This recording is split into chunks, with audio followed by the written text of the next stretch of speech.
And what? I love being black. All right, people, we here again another day, another subject. We appreciate you for tuning in. This is definitely live, uncut, unedited. This is where we tell the truth and shame the devil. And we got a great subject today. We're going to do a little recap of what we did on yesterday, but also we got a new topic today, which is if you see your daughter, and somebody said, well, Martin, it's not just the daughters only, it's the sons. But right now we're talking about the daughters. So don't deflect. Let's deal with the truth that we're dealing with right now. We're talking about the daughters. That's right now. That's what we're doing. And people, this is a serious thing that's coming on in our community. And this is real, people. This is real. And some of you parents, and let's just face it, let's be real, let's be honest, we turn a blind eye. Just the other day, I seen my little daughter with a little money in her pocket. I asked, where you get that money from? She said, I got it from my auntie, because I was curious. So I'm not just getting on here saying something about your daughter when I'm not practicing with my daughter, So I just want to let you guys know that I'm not a hypocrite. I practice what I preach. Do Martin Johnson make mistakes? Yes, he make mistakes. I'm not going to waddle in my mistakes. I'm going to repent and move on. So I appreciate you guys for tuning in tonight. I want to acknowledge some of you guys in the chat right now. Mr. Lewis Ramsey, I appreciate you, brother. I really do. Sharon Williams, how you doing, sister? You're a faithful watcher. Raven Harris, how you doing, Miss Sister? How you doing? And people, it's a good thing that when you have a friend and they can tell you about yourself. See, I'm the type of person, I don't want to be in a circle where people are afraid to say, hey, Martin, you wrong. You should go about that in another way. I need friends like that around me, even if I get mad. See, it's something about the truth. The truth, they said the butt naked truth will undress the dressed up lie. And we need the truth. We need it in its rarest form to help us to get to the next level. We need it. Ken Taylor, how you doing? Y'all come on in and listen.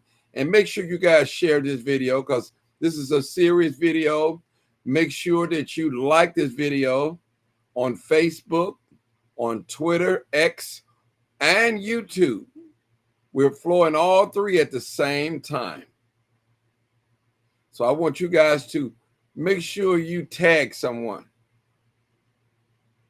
And sometimes when we hear the truth, we always claim you're being too negative. We don't want to hear the truth, but the truth's going to set us free. Brother Eddie, what's going on? I love being black. All right, D, what's going on? I see you, D. Kendella, again, love being black. That's right. And don't let nobody tell you that you don't love being black. Well, somebody said, well, black is a color. But right now, black is me.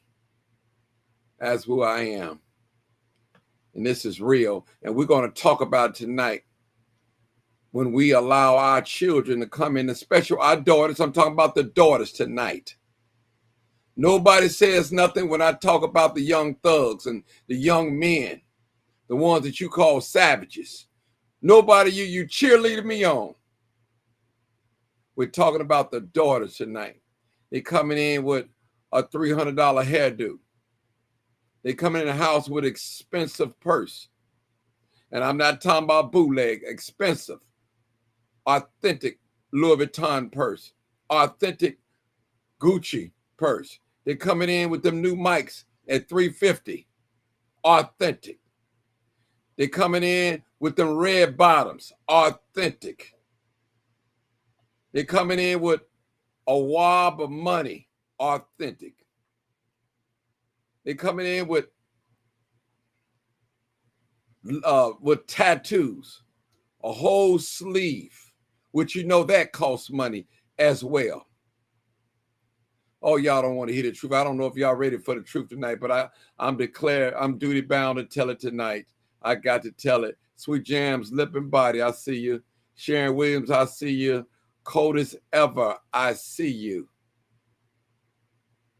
Somebody said we're bronze and not black. Okay. Jermaine Maxwell, all right. Glow, was that Garia Bree? All right.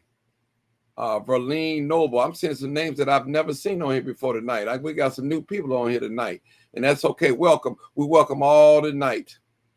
And we're not just talking about a black and white thing. We talk about all nationalities. Now, this is a black station where we cater to blackness. We do that. But we also have more than just black followers. We have Hispanic followers, Mexican, Latin followers, white followers, Puerto Rican followers, African followers. We have all types of people. Asian followers follow this page. So I just want to let you know that. But primary, our subject be geared toward our blackness or our bronzeness. I love being black. All right, let's go back into Jermaine Maxwell again. All right. All right. We got Paulette. These youngsters definitely out here in these streets doing a lot of negative things for money, purses, trips, clothes, and in some cases they coming up missing. And that is so correct. Donna Bridges. All right. All right. Kate Williams. All right. Carla McGee. Hey, Carla. Denise Blunt. Hey, we finna get started. For those that's not in, they not in. So be it. I got a call already. 900. 900. I begin to believe you like me. I hope it ain't true. All right. All right. All right. Listen, let's get back to the subject. Now, we had a great discussion last night. 900, she brought it home and she shook the house up. She don't know what she said last night, but I'm gonna ask her go back and re-listen what you said. But you made some good points last night. I'm proud of you. I'm proud of you last night. And not that I'd never be proud of you, but I'm proud of you really speaking your mind. Now, let's get back on let's get back on these young ladies. Now, we're not talking about the gentlemen. We might get to them, but we're talking about the young ladies. We're talking about these young ladies that got these long eyelashes. We're talking about these young ladies that got this extension hair all the way down her butt, and her mama didn't or her father didn't pay for it. So where did it come from? We talking about these young ladies with this nice jewelry they got. These diamond cut earrings. This nice ring they got. And I'm not talking about a sterling silver ring. I'm talking about a platinum ring. Where did you get that from, young lady? Parents, we as parents and as grandparents, those of us, even if you're not a parent, if you're a guardian, if you raising your niece or your niece or something, you need to pay attention to what I'm about to say. Also, another thing that you need to watch is when they come in the house and have a key fob, and you know you haven't bought your daughter no car. And listen, this is real. Now, I can't tell you guys out there how to run your house, but I can tell you what to look for. I can tell you what, as a grandpa, as a father, as an uncle, as an advisor, as a wise man, as an old man, I can tell you what to look for. Now, I can give you this information. What you do with this information is on you tonight. So we're talking about we need to question our young females that come in the house with purses, hairdo, jewelry, gym shoes. We need, and money. We need to question, where did they get it from? And I'm going to tell you, even these expensive cell phones. And we ought to question too, how is our daughter is getting her cell phone bill paid every month? Even the prepaid you got to pay, it's not free. We have to question that. Real talk. Real talk. Miss Sylvia, how you doing? All right. Is that D ain't me? Dion. I hope I pronounced it right. All right, Cynthia Smith. All right, come on, 900. I'm gonna open it up for you right quick. Come on with it.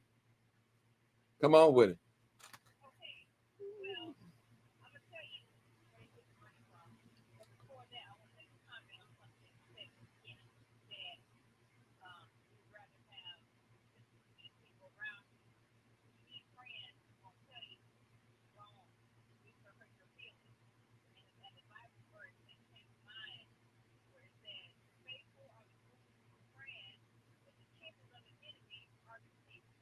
Mm-hmm. Good scripture. Good scripture. Good scripture. Go ahead.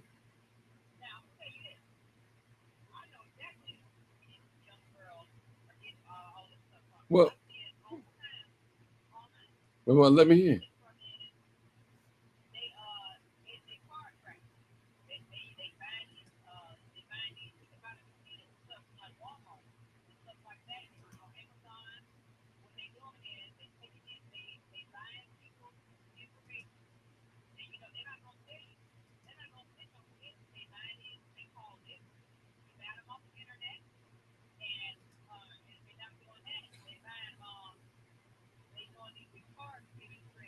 Mm. Okay, hold on. They said they can't hear you, so hold on. This is always something, ain't it? Yesterday was another thing. Now they say they can't hear you. Lord have mercy. What's up with this? Oh my God. Hold on. They say they can't hear you. Let me try to turn it up a little bit. Okay, say something now. 900.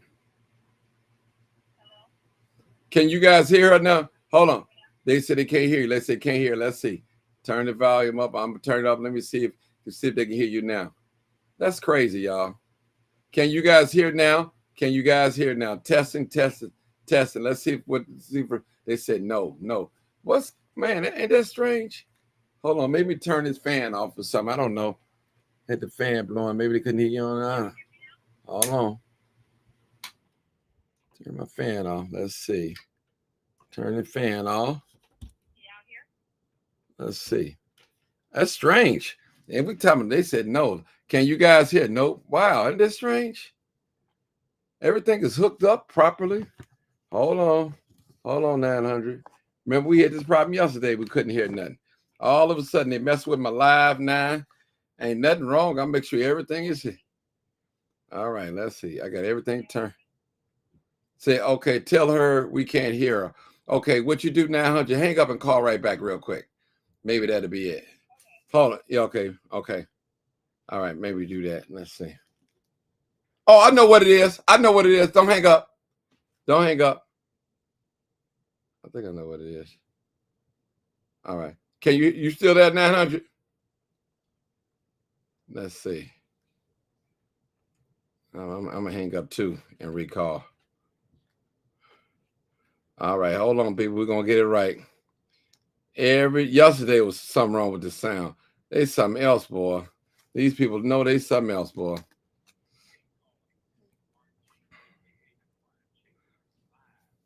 Hey, sister. We working on the sound again. We working on the sound.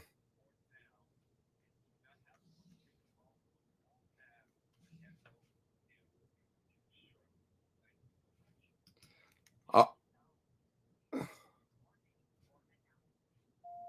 Live, uncut, unedited. Come on, 900. 900, can you hear me? Hold on. Hold on. 900, are you there? Let's see if they can hear you now. Her volume is probably low. Okay.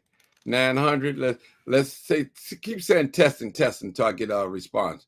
900. Say testing, testing.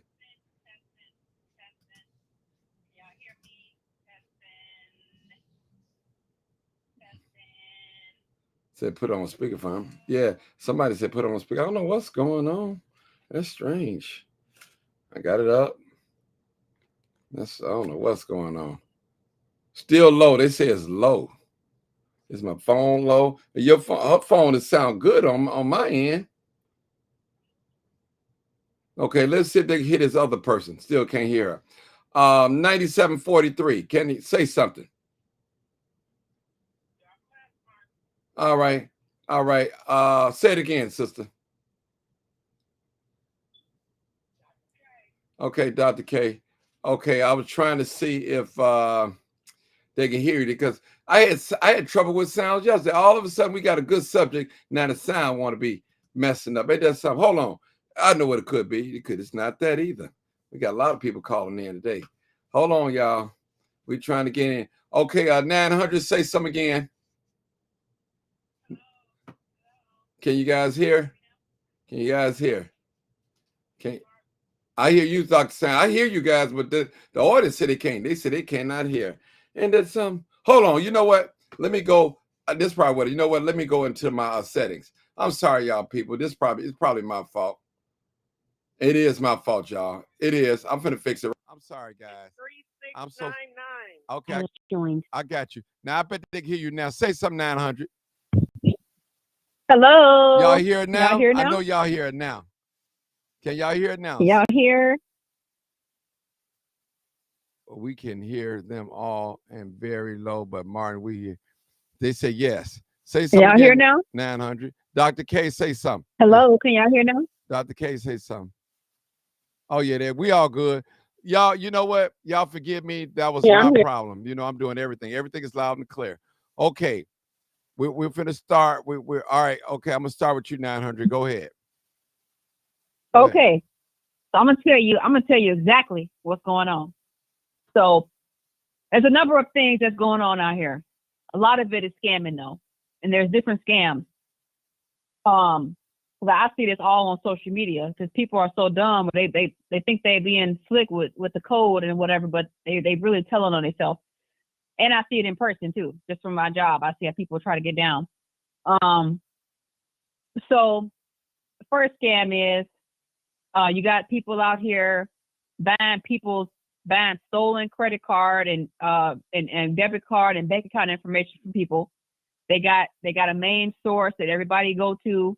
That person gets the information somehow, and they sell that information to people. And sometimes it don't always work. You know, sometimes people think they getting these licks, and it don't always work. They pay a lot of money for them, or they buy several at a time just to see which one hit. That's going on. Another thing is people can go to Walmart, Amazon, and they buy these card embosser machines, and they steal people's credit card and debit card. They get a blank, not a blank, but they get like another credit or debit card that has their name on it. So, you know, it matches up with their ID. It has their name on it, and they take the strip off of the stolen credit card or debit card, and they put it on their credit or debit card. And it's a lot of that going on out here. A lot of just girls are also running in stores and grabbing stuff by the handfuls and stealing. I witnessed that personally a couple of weeks ago when I was in a store at Dick's Sporting Goods. A black girl, she ran in, she walked in. You know, they ain't even running out. She didn't even run out. She didn't run out. They walking out because they know that there ain't no security to stop them. You know, the employees are not going to stop them. The police are not around. They're not even running. She had a car waiting by the door. She had a handful full of stuff, like Nike stuff. That's what the employee said. And, you know, that they running out with stuff. That's a lot of that's going on. Another thing is a lot of girls, like, just they stealing, of course. They going into Walmart and Sephora, and they taking stuff. You know, you can see countless videos on social media of girls doing that, running in, stuffing bags, Victoria's Secret. They just stuffing the stuff, not even really running or really caring, because, you know, that even though it may take them 3 to 4 minutes to do it, they know they're not going to get caught. And if they do get caught, they're willing to risk it all just to get away with, like, you know, $800 worth of stuff. But that's the majority of what's going on out here. That's really what's going on. I'm not even going to say, like, it's not even so much that they prostitute themselves. It's that's going on too, but the majority of it is scamming. Because I personally know people who I see on social media always advertising, oh, get this lick and get that lick. Hey y'all, this number hidden, that's hidden. And it's like they think they probably being slick, but if you're from Chicago, you ain't even got to be involved in it, but you just put two and two together, you know. It's Okay. not that hard to figure out. Hold it right You there. know. Let's go to the next caller. Dr. K, come on, Dr. K. Hey, good evening, everybody. I'm not going to be long. Martin, you mentioned about the question, should parents ask their daughters? Yeah, they should. The late Bishop Carlos Moody in the AIM convention back in 1997 whipped some parents, but he whipped them with the scripture. And he said this, Martin. He said, mothers, you are in control of what your children wear, teaching them dignity and honor and respect, as they should know that. You have a right to ask them. If it didn't come from you, you need to ask questions. Because at the end, you're going to be held accountable when they don't tell you the truth. You can't be their friend, their buddy, their pal. You have to be the parent. And that's giving them instruction, rebuke, and reproof of what job do they have, what are they doing. When Daniel was going to school, 8th grade, he started his first job. We took him to work. He got home from work. He didn't walk in these doors for something new. I bought what he needed, not what he wanted. The same with my daughter, Kathleen, my only girl. She's 32 years old. She will tell you, I was a warden, but I was a warden according to the scripture. She worked with after school matters. All four of them did. And I knew when they got paid. I knew when the money was going on the card. But I told them how to spend, how to save their money. But any child that you have, you're going to be held accountable. Whether it's the law or whether it's going to be God. Which one you want to fight? Because when you have these children, it's your job to teach them and train them. Yes, we know times have changed, but that does not mean the rule has.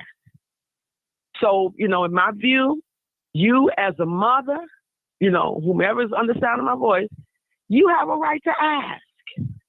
You should know who they're calling, what's going on. Martin, you always talked about having their door closed. What's the privacy? You're not paying no rent, you're not paying no bills.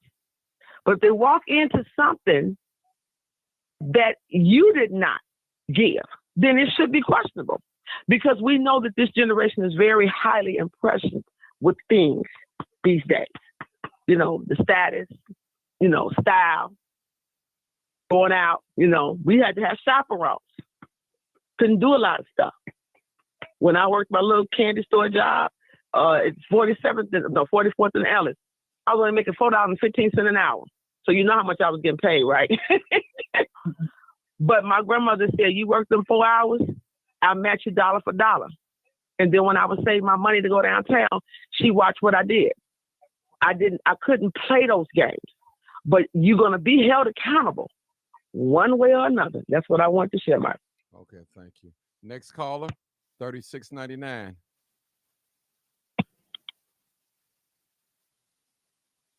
$3699. If she ain't there, I like to say something else. Okay. Well, go ahead until she come back. Go ahead. What? I'm gonna tell you. Hold on. She back. Actually, I'm here. I'm here, but I'm working. Okay. So, you can't talk. Okay, I'm just actually sitting in on the panel. Okay, no problem. That's all I'm doing. Okay, no problem. Go ahead, 900. And I'm gonna tell you what else they're doing. You really gotta watch these. As you go through the drive-through, you really gotta watch who you give your card to, because what they'll do is, you send your car, you give them your card so they can swipe it. These young girls, they'll walk away for a split second, or they'll take a little bit longer than usual to swipe your card, and the whole time they taking a quick video of the back of your social security, the back of your card, taking pictures of it, just that quick. They walk away for like 2 seconds. You don't think anything of it. They tell you, "Oh, I gotta go. Hold on a minute." You don't think anything of it because you're just trying to get your food. You don't suspect that they're doing something nefarious, right? So you really gotta watch out. Like I said, these card skimmers. That's how they getting this stuff, Martin. They stealing it. Whether they walking in, physically stealing it, or they're scamming people. They're buying stolen credit card and debit card information from people. They're buying it, getting it off the dark web, or they're selling it on the dark web when they get it. It's crazy out here. It's crazy because these girls, they don't work, and if they do work, they're not making $40-$50 an hour to justify having all this expensive stuff. I mean, it's common sense, and a lot of these girls, they ain't even half decent enough to even be driving a nice car. They out here on the bus on the CTA, waiting on the bus, Madison and Pulaski somewhere with a $3,000 Louis bag and some $300 Jordans and the latest and greatest. But I'm also saying, don't be so fooled by the stuff that you see that they're wearing, because it's a lot of good fakes out here. A lot of this stuff be fake too. It don't necessarily be real. Some of it probably do be real, but my opinion is a lot of it just be good fakes.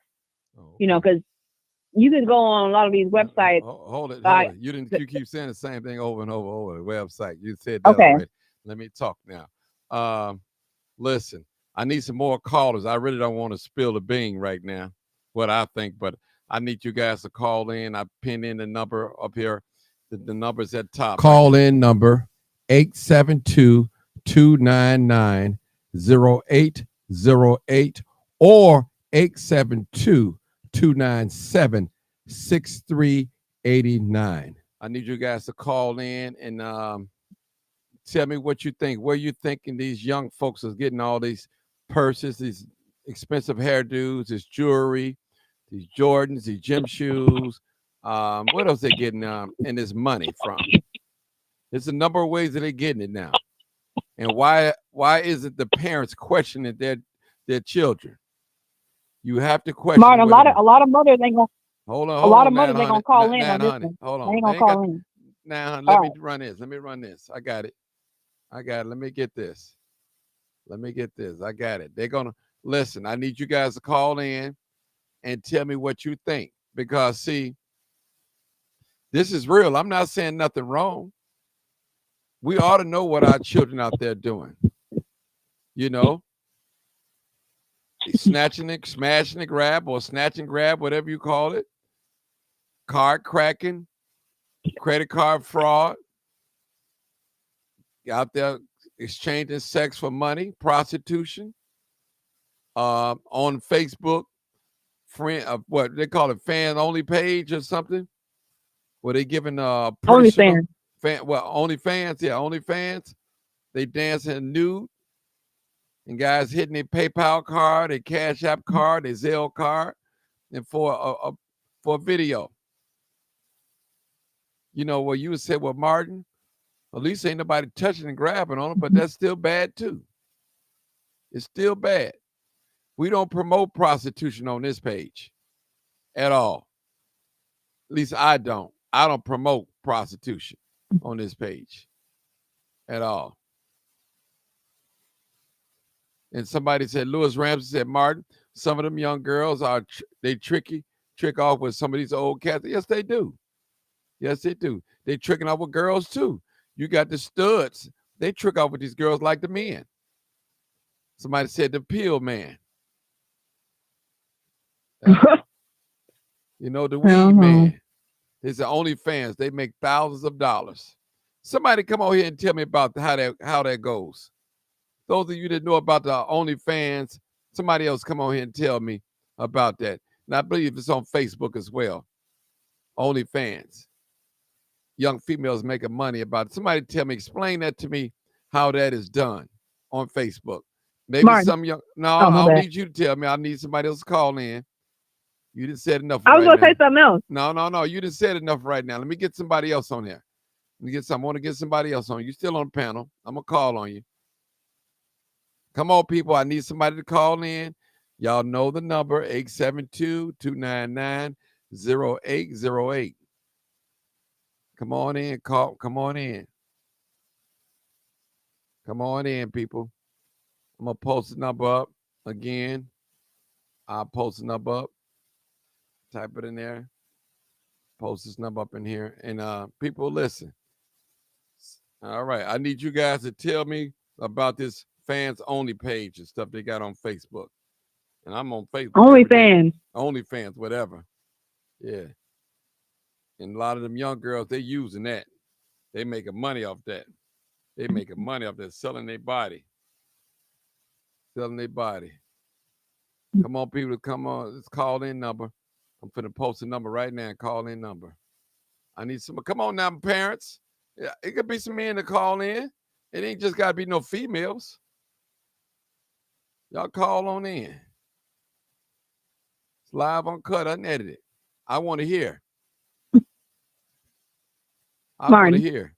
I'm gonna call on you 900. I don't want to hear from you right now. I'm gonna call on you. I got you. I let you talk for 5. You the first one spoke. You spoke twice. You know, it's gonna come to you. I heard young girls turn dates in the Senior Citizens Building on the 1st of the month. I need y'all to come on here and talk to me now. Don't write nothing in the message. Come on, talk to me. Come and talk to me. I need you to talk to me. Come on here. A lot of y'all know what's going on. You try to tell like you don't know what's going on, but you're going to tell me tonight what's going on so we all could be aware of what's going on, because you might know some things that I don't know. And it's what we're doing here. We're exchanging information. That's what we're doing here. So come on in, people. This is live, uncut, unedited. This is where we tell the truth and shame the devil. I need some folks to come on that's going to talk. Tell me about what's going on, some of the latest things, since I'm an old timer and things are done a little different than they used to done back in my day, but it's still going down. So I need you guys to come on in here. Come on in. We got 90 people on one page. And I need somebody. Matter of fact, how many shares we have? We only have 15 shares and 62 likes. Now, come on now. I need at least another 20 people to share this video. Come on, share this video. It's live, uncut, unedited, people. Come on in. Come on in. All right, come on in. Parents, we should question when our children, when our daughters bring in purses, come in with these long hairdos, with these long sleeve tattoos, with these sneakers, these gym shoes, whatever you want to call them, with this money, water money. Where did they get this money from? Where did they get the money from? And that's what we want to know.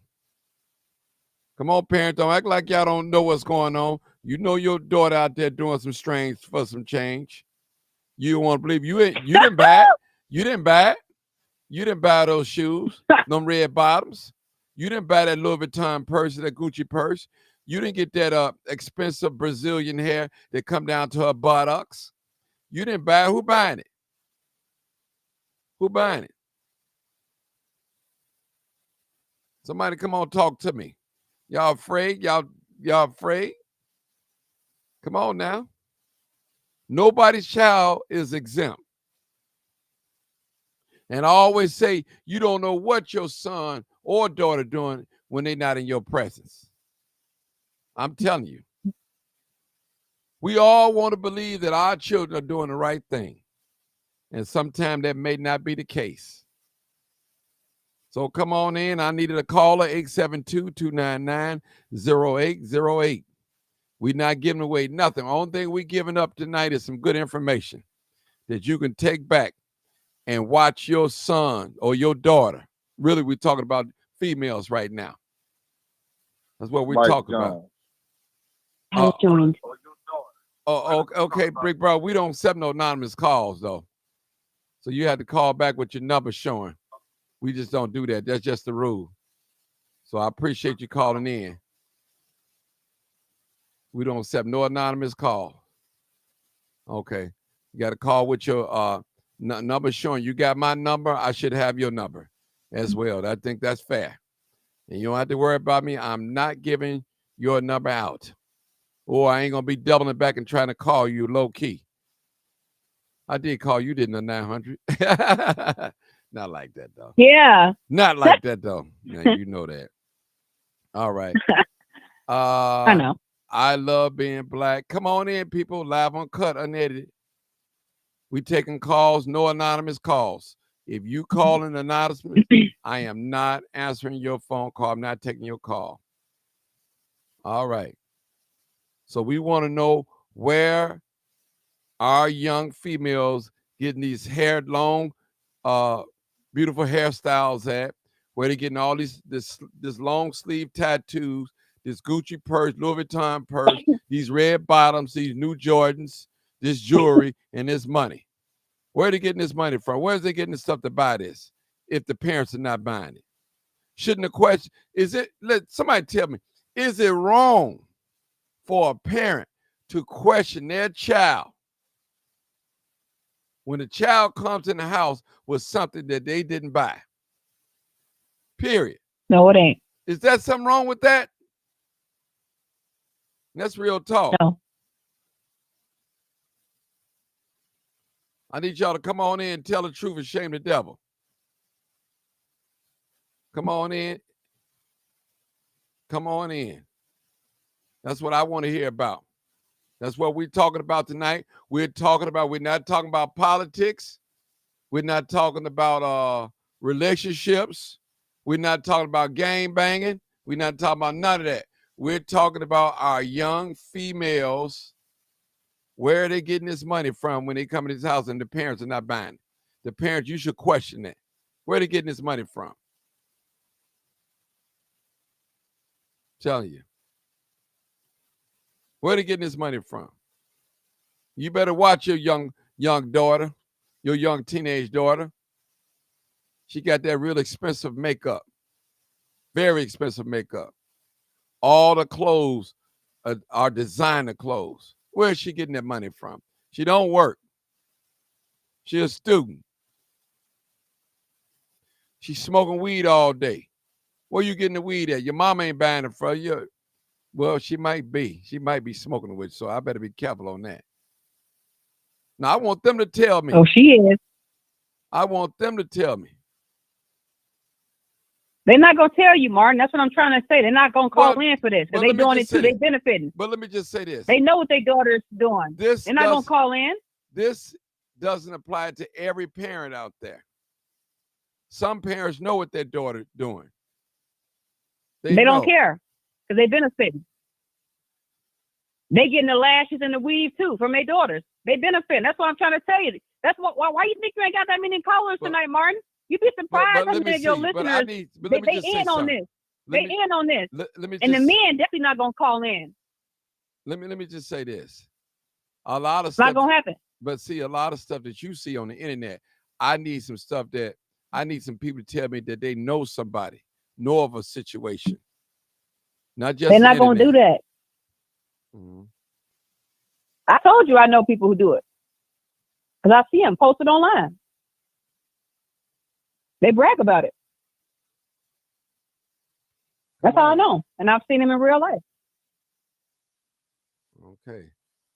I need y'all to call in. Sylvia said these young males between the ages 14 through 20 is not spending money on these girls.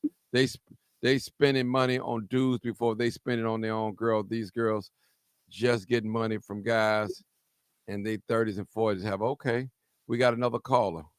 That's what I'm talking about. 900 said, well, nobody gonna call in, but they calling. I got one just calling. They out here getting more grown sex than the mama. That's true. That is true. Why aren't the parents requiring their kids to get jobs at least that part-time? That is true. Hey, caller, 7956. 79. Nathan. That's Nathan. Okay. Has joined. Go ahead, Nathan. Good evening, Mr. Martin. Good evening. How you doing? Good. That's good. The men are listening to Megan 900. She needs to know. Men are listening. They're not afraid to call in. Oh, hold on. Don't. I just want to say one thing. Hold on. Let's stop there right now. 900 is not the book of this show.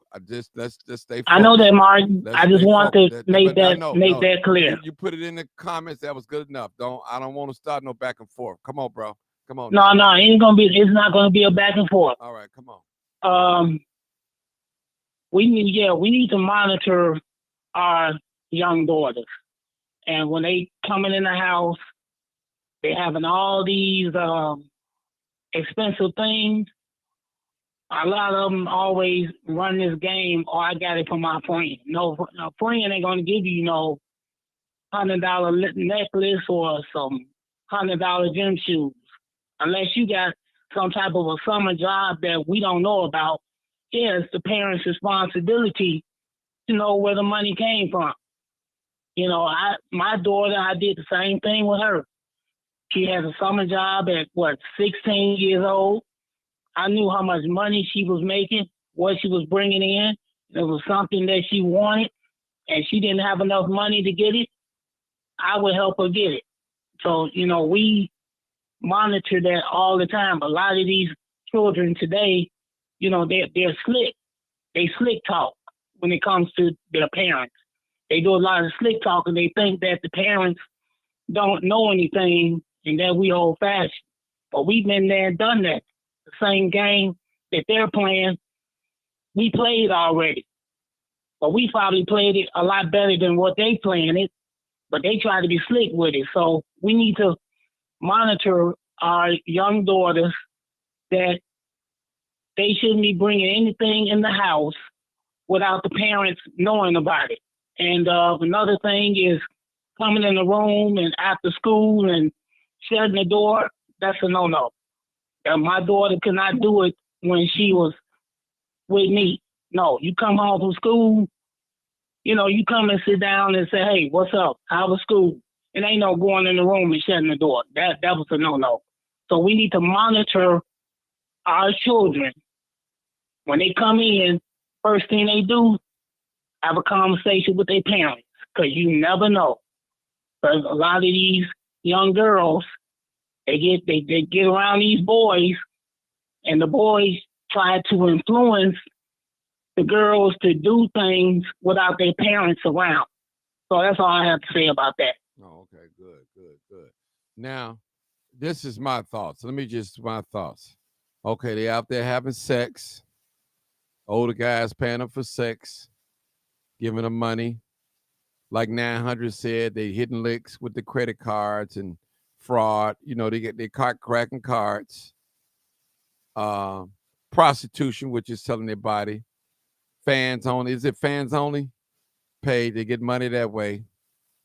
Now, don't get me wrong. Now, is there such thing as young ladies do each other hair and all that, and sometimes they do trade clothes, wear each other clothes and things like that. But you know, as a parent, you living from check to check, and your daughter got a 65-inch color TV in her room. Your daughter got Gucci purse, Louis Vuitton, red bottoms, Jordans, all the latest Jordans, and she don't have a job, and she ordering from Uber Eats twice a day. Matter of fact, she's ordering you something. Asking you, Mom, what do you want? Dad, what do you want? I got it. Nobody's questioning anything. Nobody's questioning anything. And that's not right. You know? So, like somebody said earlier in the messenger, when your daughter come up missing, then now you're going to start trying to put things together. Because, listen, it's a dirty world out here. Just how they can teach you how to get money, they can take it away from you. So my thing is, these young ladies, they dressing like grown women. They got hairstyles like women. They got bodies like grown women. And y'all know what they're doing. You let them walk outside with tattoos all on their sleeve, in their face, on their neck, on their belly. They got their belly showing and all that. And you see it, but you turn a blind eye to it. Something ain't right. Then you allowing male company to come in your house, in your daughter's bedroom with the door closed. You're setting your daughter up for failure. Now, I know this kind of hard pill to swallow. You know, can't nobody tell me what to do in my house and all that. Well, the government tell you what to do. You got Section 8. You got subsidized. They tell you what you can't do. You got to listen to somebody. Mm-hmm. Yep. Talk that to the real estate manager. Tell them what you ain't gonna do, and see that eviction gonna be on your door. And I'm gonna tell you this: a lot of you parents, you have been so disrespectful to the schools. They don't even allow you to come inside the schools anymore because you're so disrespectful. Yes, your daughter still attends school, but they don't allow your daughter to come in school. I mean, allow you as a parent come to school. So these young ladies, they wearing these nice outfits, and I'm not talking about no leggings, no cheap leggings. I'm talking about nice outfits that cost money. These designer jeans, these designer clothes, and you're not buying them. They coming up with these designer gym shoes. You're not buying them. This long extension hair down to their buttocks. You're not buying it. Every week, they coming in the house tapping their arm because they got a new tattoo. You're not saying anything. Mm. Got piercings over their lip, on the lip, in the nose. You're not saying anything. You just letting it happen. Piercings in their face, a heart in their face. Earrings all up and down the ear. You're not saying anything. You turned a blind eye.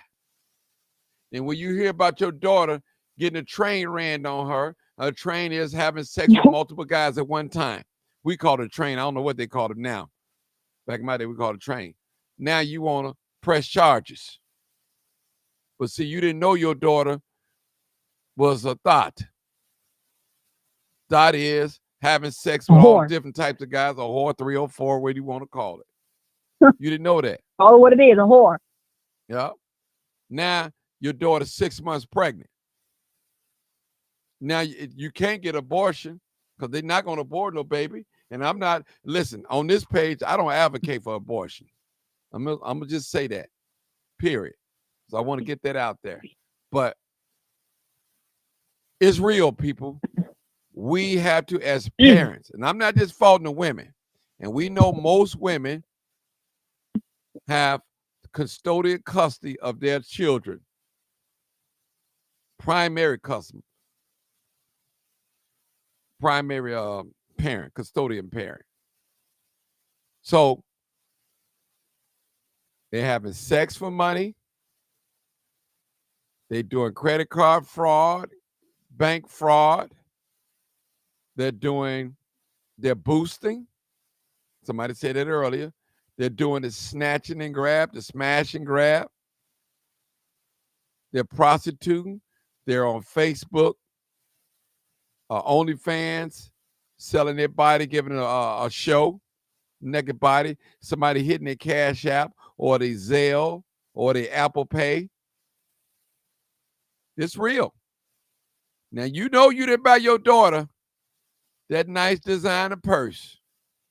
You know you didn't buy that little car, that little $2,000 car, and she driving a car, and she don't work. And she flaming up weed every day in the house. You smoking with her. Mm. And she buying your Uber Eats twice a day. Yep. Don't work. All what's going on. Now, wouldn't it come across your mind as a parent, even a father or mother, where is my daughter getting this money from? But since you're enjoying some of that money, you're not questioning it. Nope. You telling your daughter, give me $20 the next week. She cash apping you $20. Mm-hmm. Come on now. Nope, more than that. Now your daughter got an income tax check coming in the mail. And she ain't never worked a day in her life, but she got an income tax check coming. Mm. You never question it. I know. You never question it as a parent. I'm talking to both parents, so I'm not just singling women out. I'm talking to men as well. I'm talking to grandma, whoever the guardian, and that's the guardian is of that particular child. Whether you be the uncle or the auntie or whatever, I'm talking to you. Even if you're not the biological parent, if you're the guardian over that child, I'm talking to you tonight. Why? Why aren't you questioning when your daughter come in the house with these things? Why? Why? They don't care. I need some callers. Call in number 872-299-0808 or 872-297-6389. Okay, I'm going to put the number up. They're not gonna call in, Martin. This is too touchy. I just got a call. Don't say what they ain't going to do. Don't put that out in the atmosphere on here. Don't put that Look out. how long it's taking, No, though. but regardless, don't put that out in the atmosphere. Don't put it out in the atmosphere. See, you're not a parent, so it's easy for you to talk right now. You're easy for you to talk. I'm looking for some I know what people. they're doing, though. Yeah. I ain't say you didn't know what they were doing. I need some parents that's gonna call in. Mhm. Yeah. Okay. These 4093. parents, no, they don't care. They ain't on it. Not all of them. Has joined. Come on, old timer. Live, uncut, unedited. You already know what it is. You already know what it is. You already know what it is. You already know what it is. Hold it, uncut, unedited. Tell the truth and shame the devil. Come on. I love being black. Go ahead. Go ahead, old timer. Another good one tonight. You know, the children are trying to, slick their way through with the parents. It all started with the cell phone. Experience with it. My experience with it when and the wife would go somewhere, call home, noticing that nobody was answering the thing I do when I get home. Look, how come nobody didn't answer the phone? They wasn't giving me the answers that I wanted to hear. I come to find out, got some cell phones. Figured that anybody who was calling the house, they wasn't calling for them. You all get cell phones.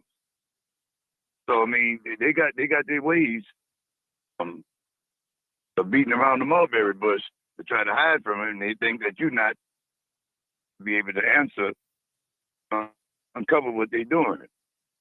Got to take your time. But it's got to be on top of things. And with the cell phone thing, Martin, it's like this here. We started off talking about we was going to monitor their calls. Man, after a while, you get caught up. You do what you normally do on a day-to-day basis. So that's almost goes away on top of the table for 3 hours and all that kind of stuff. They still was in the midnight hour communicating with other people. And they're not cutting off the thing with their friends and stuff. They might that way.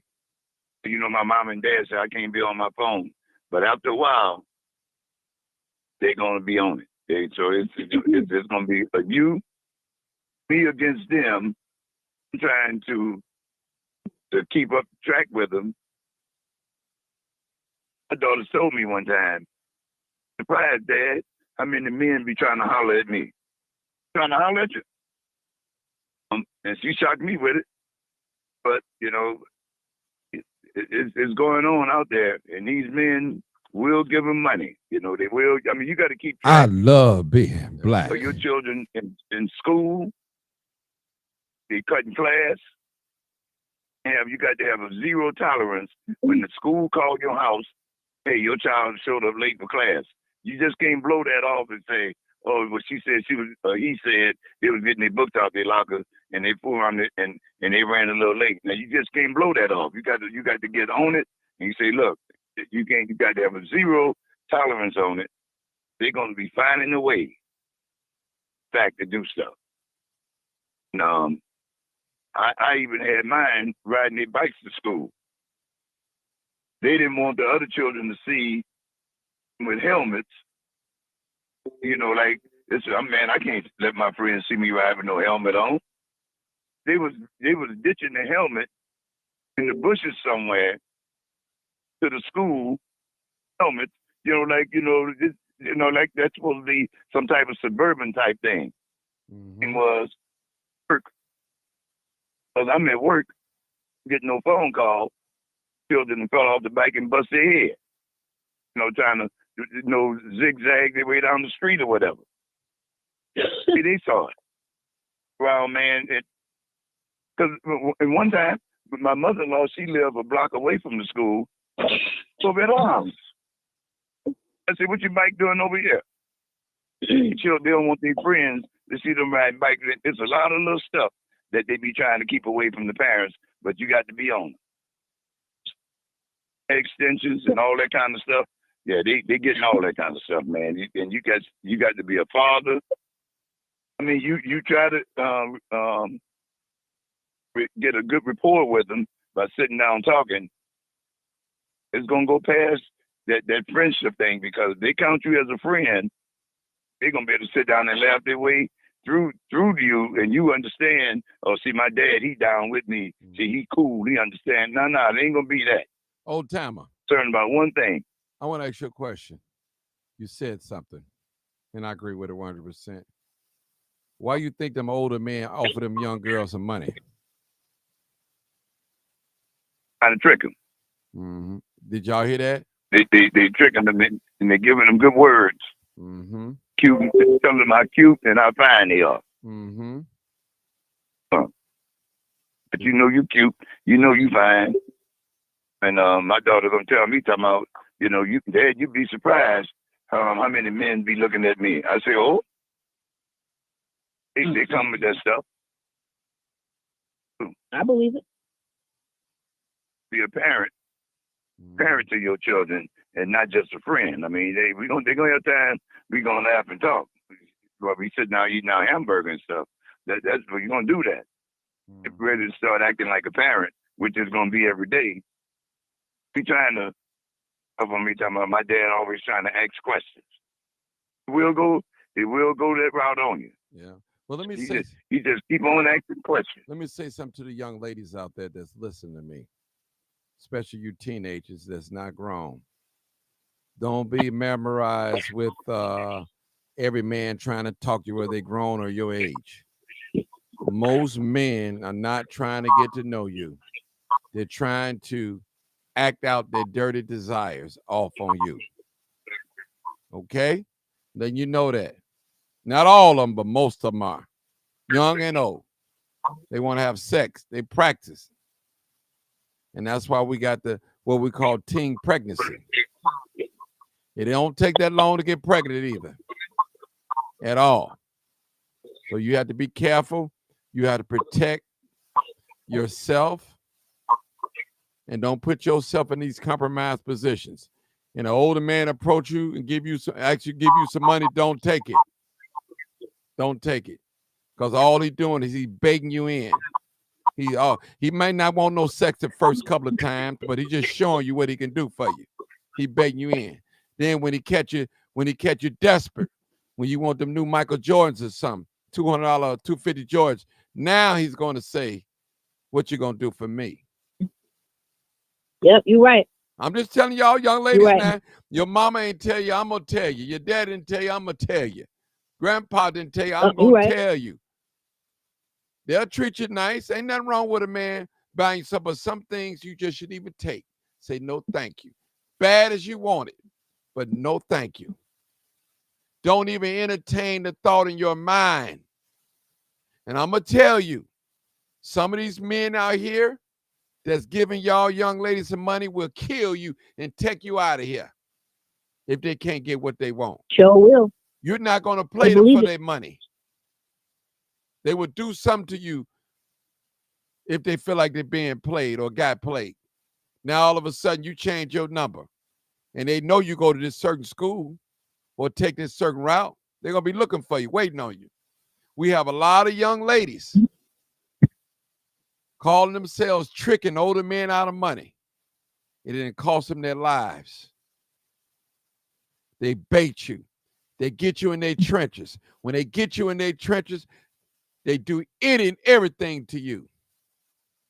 And they'll tell you things like, didn't you listen to what your mama tell you? Listen, some of these men are fascinated with young ladies. They will spend money for young ladies, but also they will kill you too, taking that money. They'll offer you a phone. I buy you a phone. I buy you some shoes. That's what they do. That's a bait to bait you in to gain your trust. You, young lady, you got to know the difference when somebody is being friendly towards you and being your friend. There's a difference. Anybody can be friendly towards you, but that don't mean that they're your friend. Trust me. Right. Be careful, young ladies. It ain't sweet out here like you think it is. Okay? Now, he done bought you this phone. Now you don't have no money to pay that $100 bill a month. Now he asking for fellatio, for oral. Or just let me go down on you then. I don't want to penetrate you. I just want to go down on you. Then one thing leads to another. So be careful, young lady. All money ain't good money. Some things you just gonna have to turn down, say thank you, but no thanks. I'm telling you. Can I say something? When I'm done talking, you can. They offer you weed, that loud. You know, a lot of you little young teenagers smoke that loud weed. You smoke it, and you love to smoke. You got a bad habit. You can't even eat nothing in the morning unless you smoke some weed. I'm talking about you teenagers. You popping pills. He gonna have the pills for you. He gonna have the weed for you. He gonna have the alcohol for you. Whatever else he think you need or want, he gonna have it in his possession just to bait you in. Period. And guess what? He don't even care how old you are. He not even gonna ask. If you don't tell, he ain't gonna tell. I'm telling you. It's real out here. So don't be fascinated with that nice car that he have or them locks he got going down his back. Don't be fascinated the way he dressed, young lady. You don't get had. And now you pregnant and you don't even know his real name. You never see him. He disappear on you. And I always say, men love young women when they don't listen to their parents. They love it. They love it. They love it. So this is a warning to young females. You're beautiful. You're attractive. But don't give over to the devil. Because once the devil play on your playground, he going on to the next one. Telling you. Amen. This is real. You're right, Martin. A lot of young ladies have been snatched for the very thing that I'm talking about. Snatched. Because you thought that you was going to break it off with that older man that been spending all his money on you. Now he going for blood. He want bloodshed now. He don't want the sex now. He wants you dead. He wants some blood. He wants to see a bloodshed. And y'all know in Chicago, we have missing women a whole lot, and some of them never appear back up. Also, you got the pimps out there that's waiting on you. Since they know you like to have sex a lot, you real promiscuous. Well, this is what they'll tell you, young ladies. This is what they'll tell you. Girls, since you like to have sex a lot, you might as well go and get paid for that. Don't be giving away all that sex for free. They training you in the mind to be a 304. They setting you up. Girl, you know I got an old man. All he just want to do is go down on you. He don't even want to penetrate you. He gonna give you $300. Out of that $300, you take $100. I'm gonna take $2 because it's my client. It's gonna be just like that. You're gonna be in and out. This is what they're telling our young people. And parents, if we're not careful and talk to our young people are gonna get entrapped in this web that's out here. Now I know this is real. Y'all know what I'm talking about.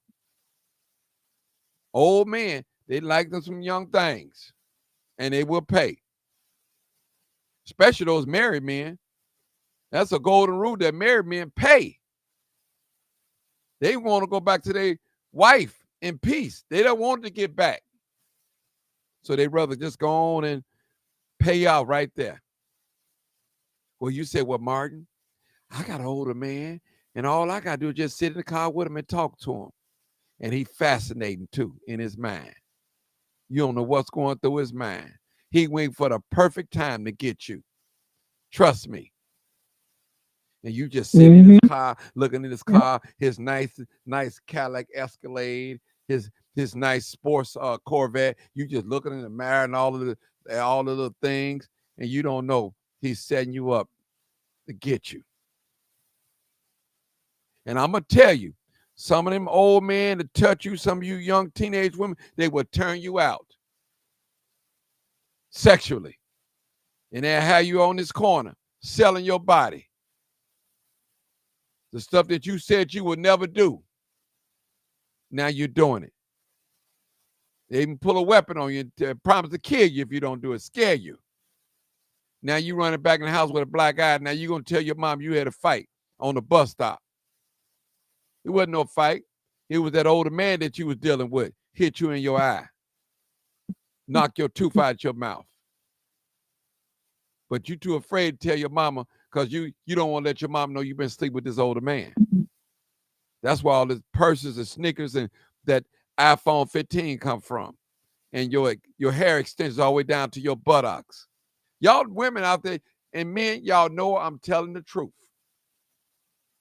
Go ahead, doctor. Doc on this line, 0069. Go ahead, Doc. I'll see you.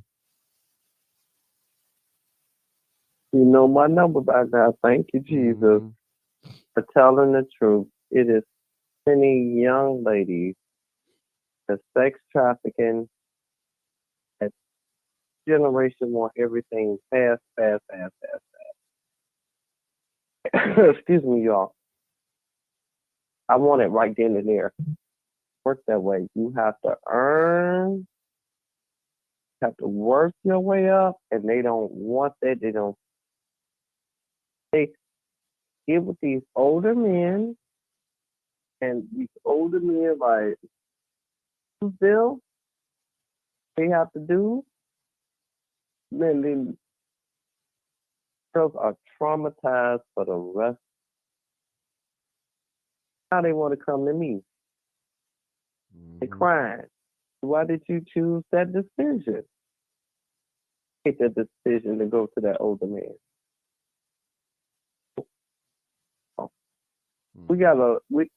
My grandmother used to say, talking to them. Don't keep motivating them. Go to the beat meeting. Realize how much the police department for the young folks to do. They having a lot of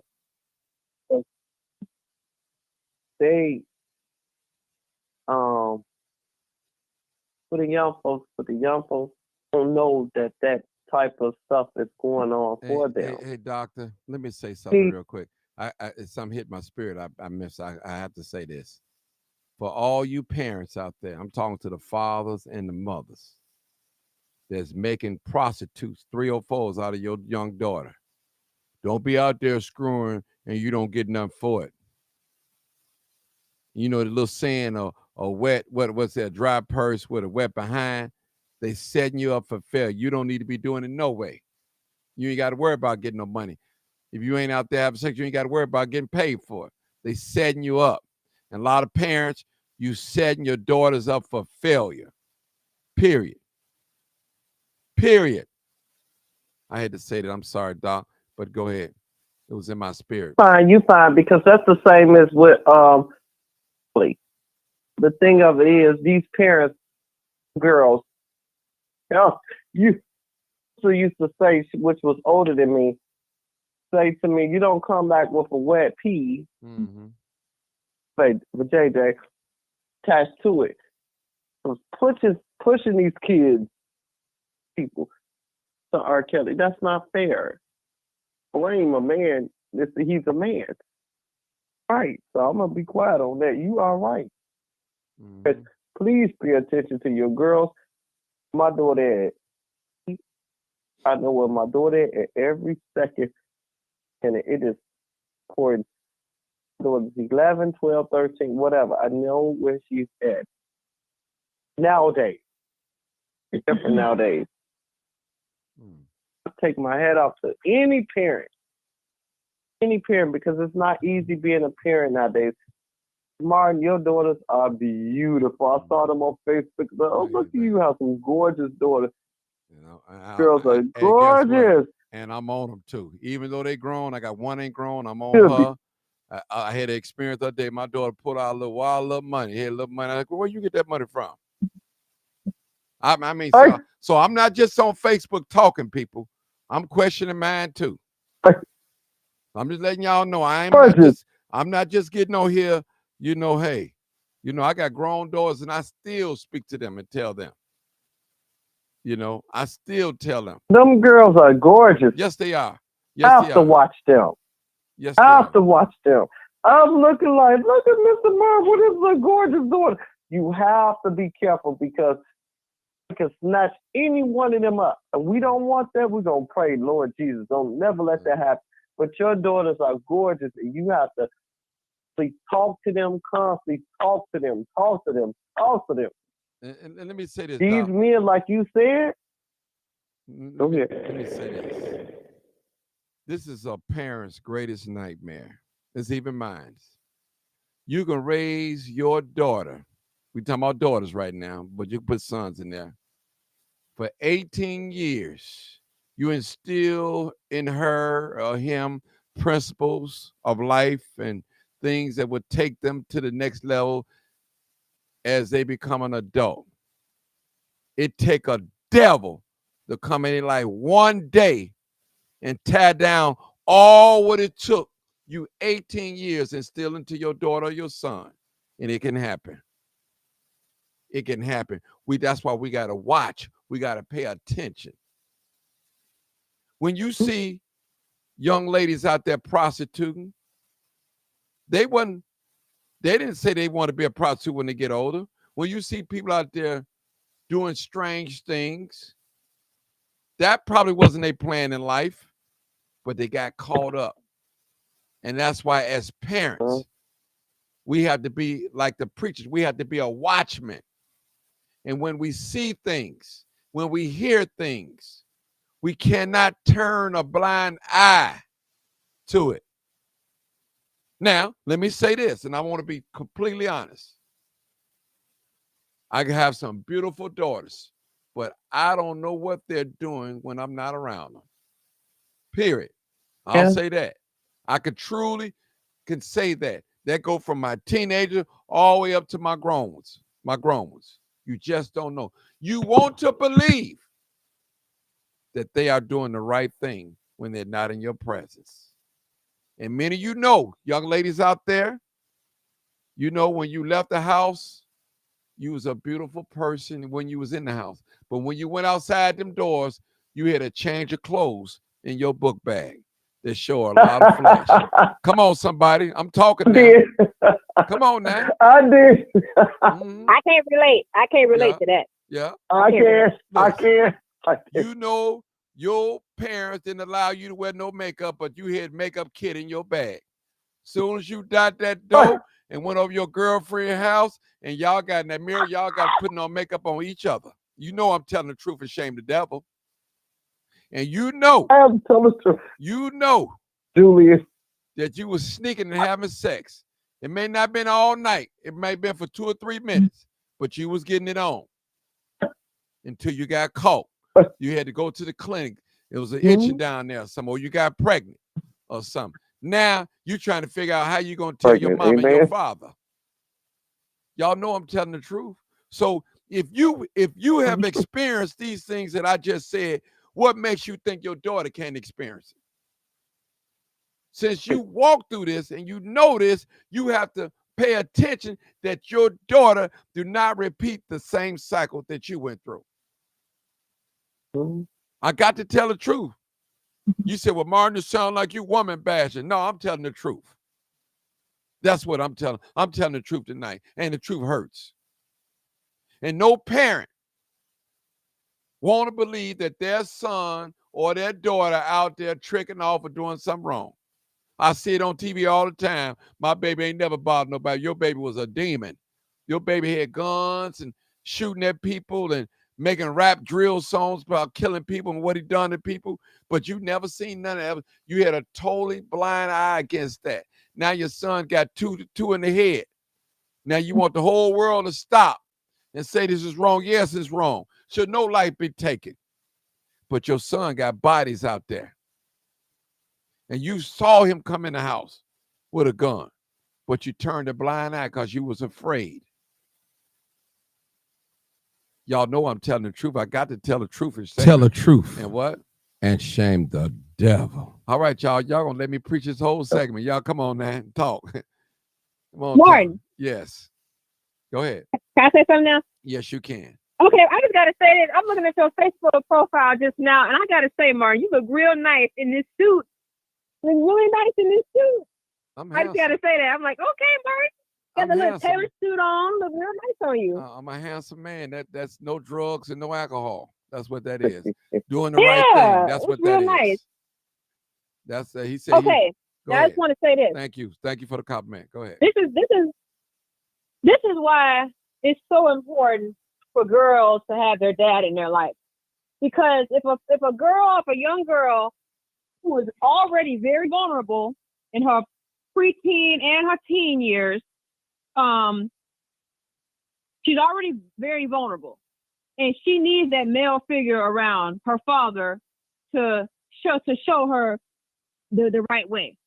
And when a girl does not have that father around, most times, it should be in the case, the dad should be the one providing for his daughter's needs and some of her wants.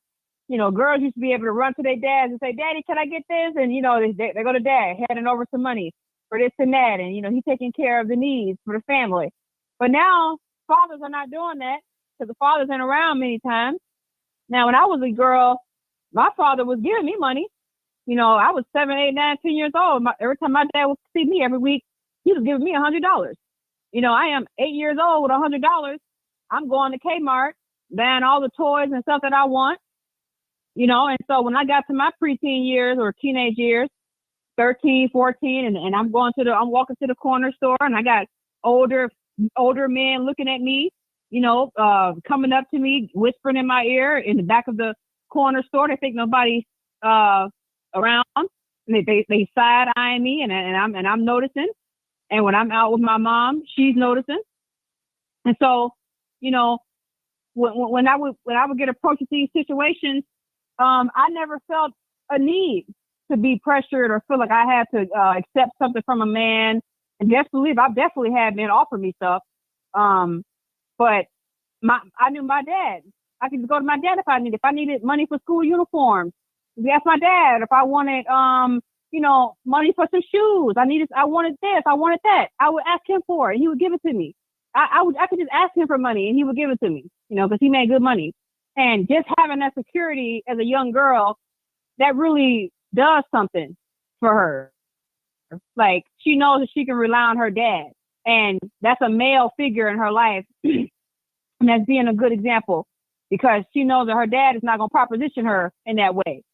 And this is why it's just so crucial. It's crucial.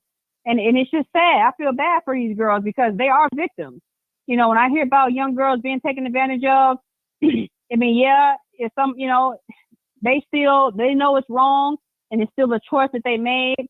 But at that age, a young girl especially is very vulnerable, and she is easily deceived and she can be taken advantage of.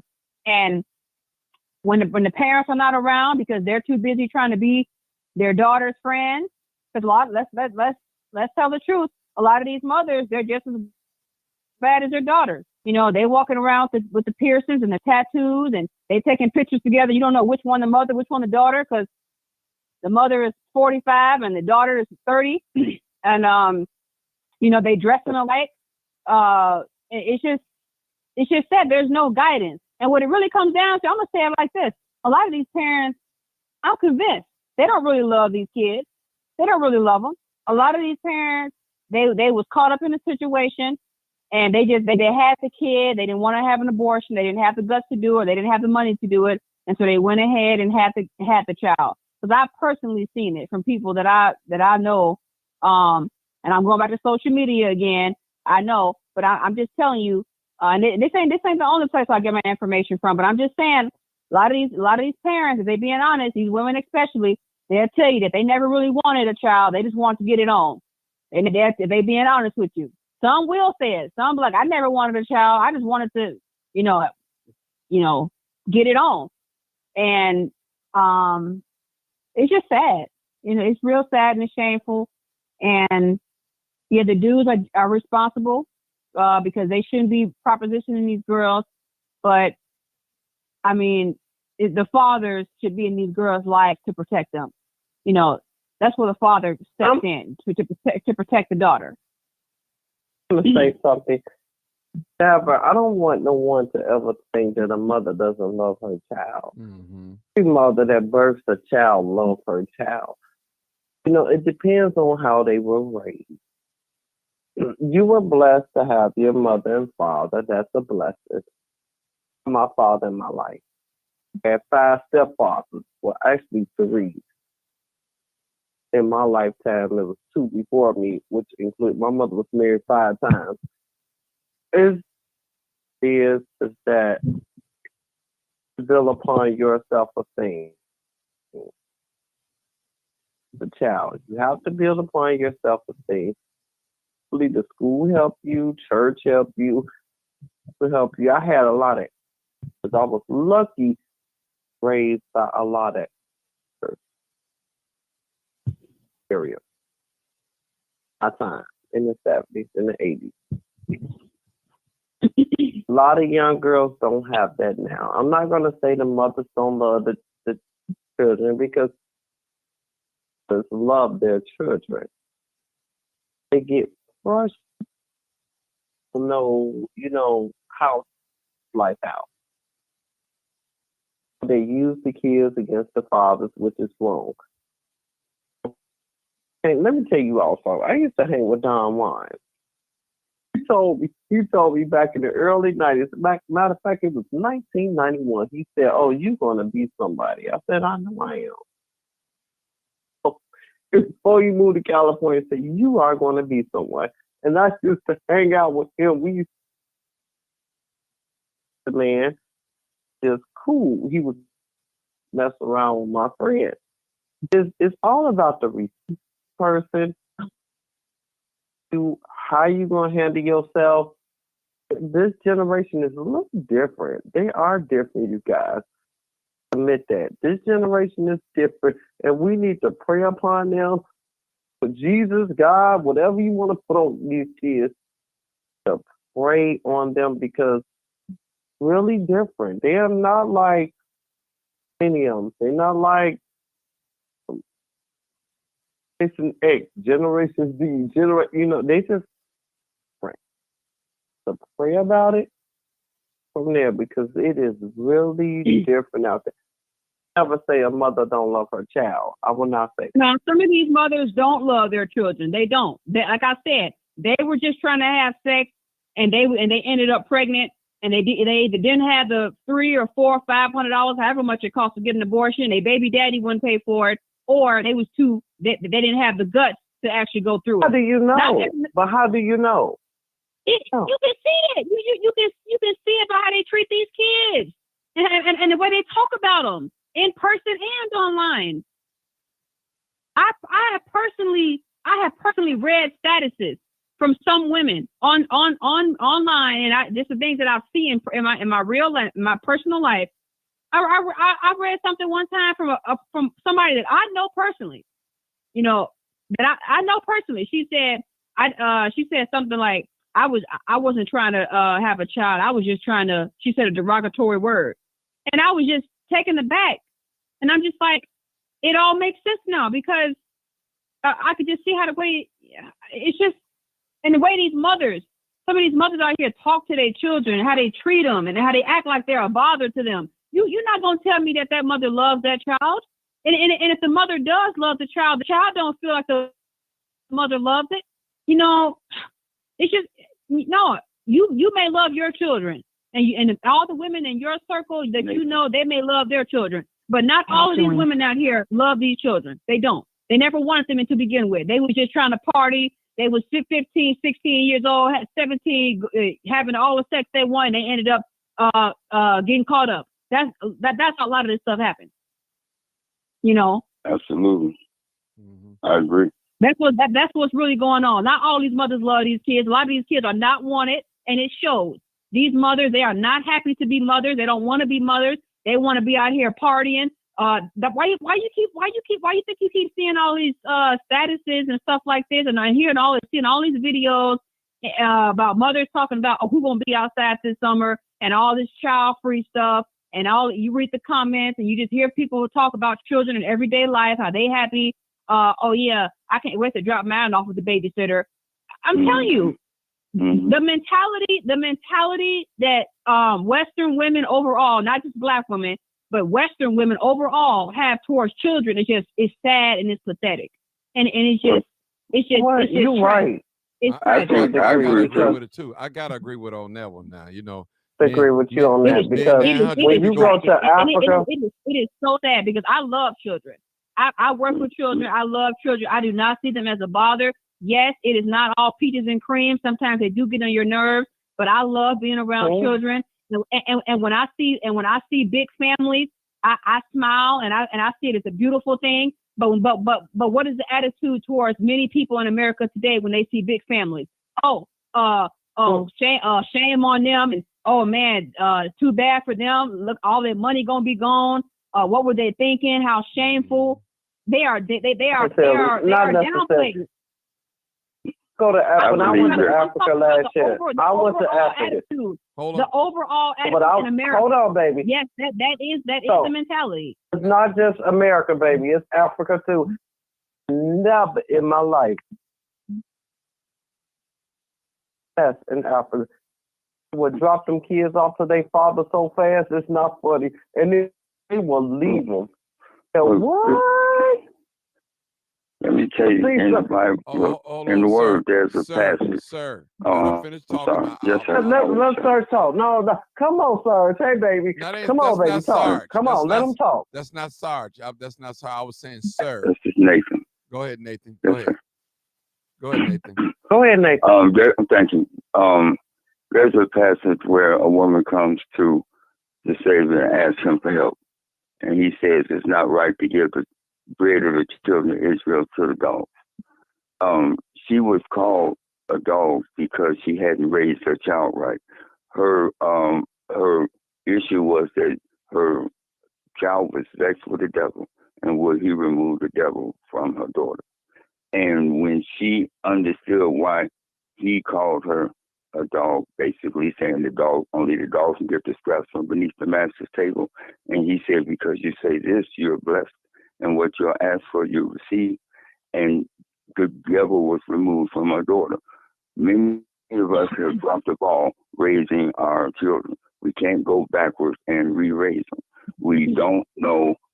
They will take over if we don't snatch them into respect, a line of respect where we are not supposed to cross. So the thing is to identify the line, the place where no man should cross. I have it figured out or thought out, and I would love to have conversation and debates about this. But the way to end violence is an advertising campaign that tells everybody what being intent to cheat humanity looks like, what the bitch looks like. Put every evil imagination on that one word. Every instance of man's inhumanity towards man is described in that word. Therefore, we take into captivity every evil imagination and bind it with a curse and advertise, be it what the curse looks like. So now you can't just do that thing without knowing that everybody already knows this is what the bitch looks like. Now you can have a conscience when you had no conscience before, because now you care what other people see you do, hear you say. And all of us know and can add to the description of what it looks like. This is when The Savior said, "The things you see me do, you shall also do in greater." I prayed on that, and the greater thing could only have been done by God the Father. What did He do?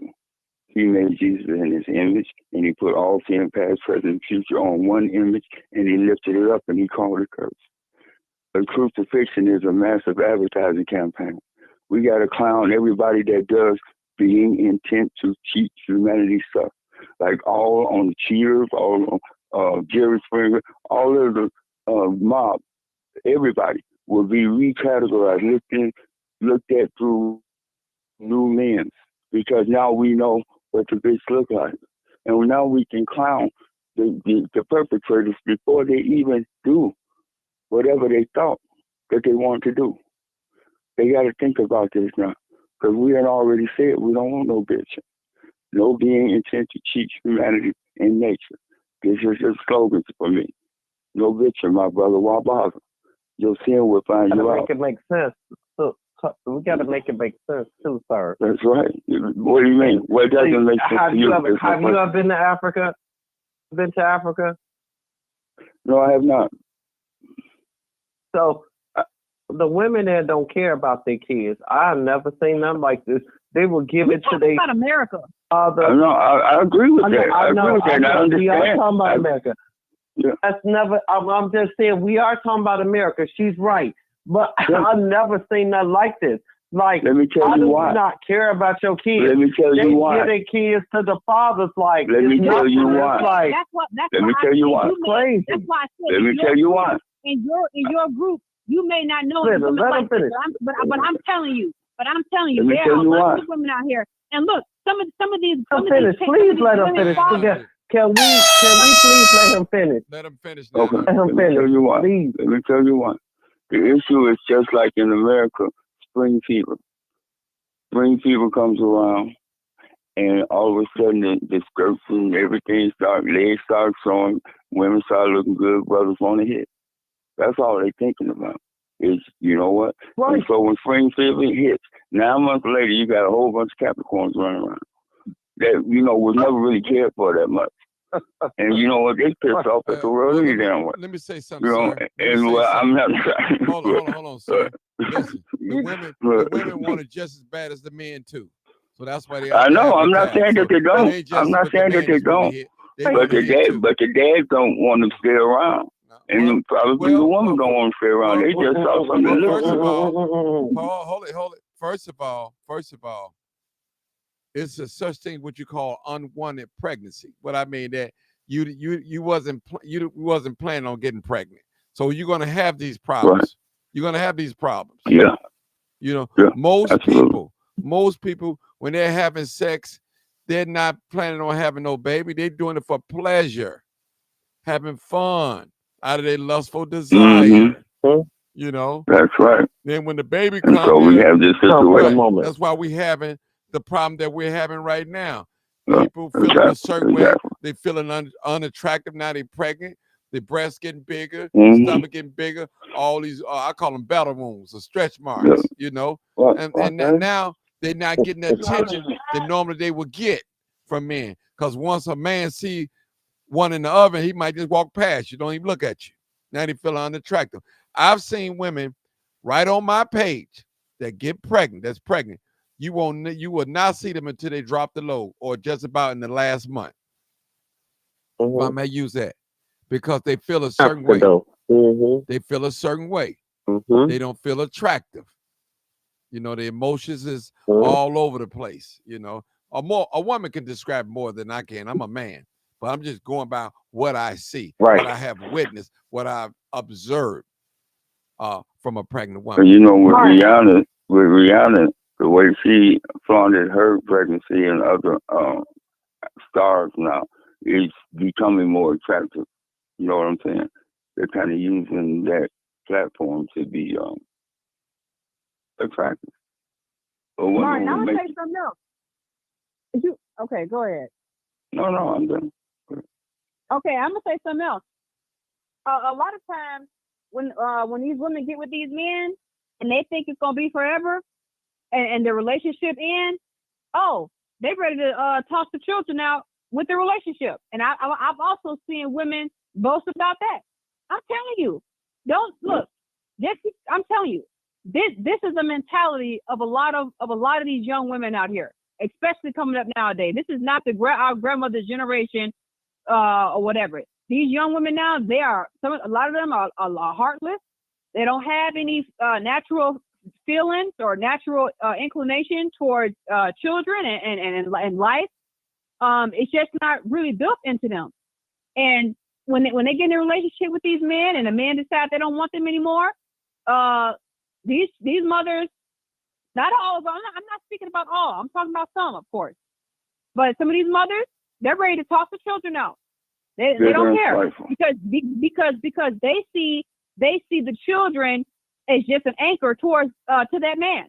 And if they can't have that man, then they don't want a piece of that man around, reminding him of that man every day. Well, and it goes deep. It goes deep. It's shameful. It's not all of them. I know. We know it's not all of them. It's not as bad as I just said that. not as bad as you think. It's not as bad as they think. It's not as bad. Well, I gotta say this, and y'all might not like what I'm about to say, but I'm gonna say it anyway.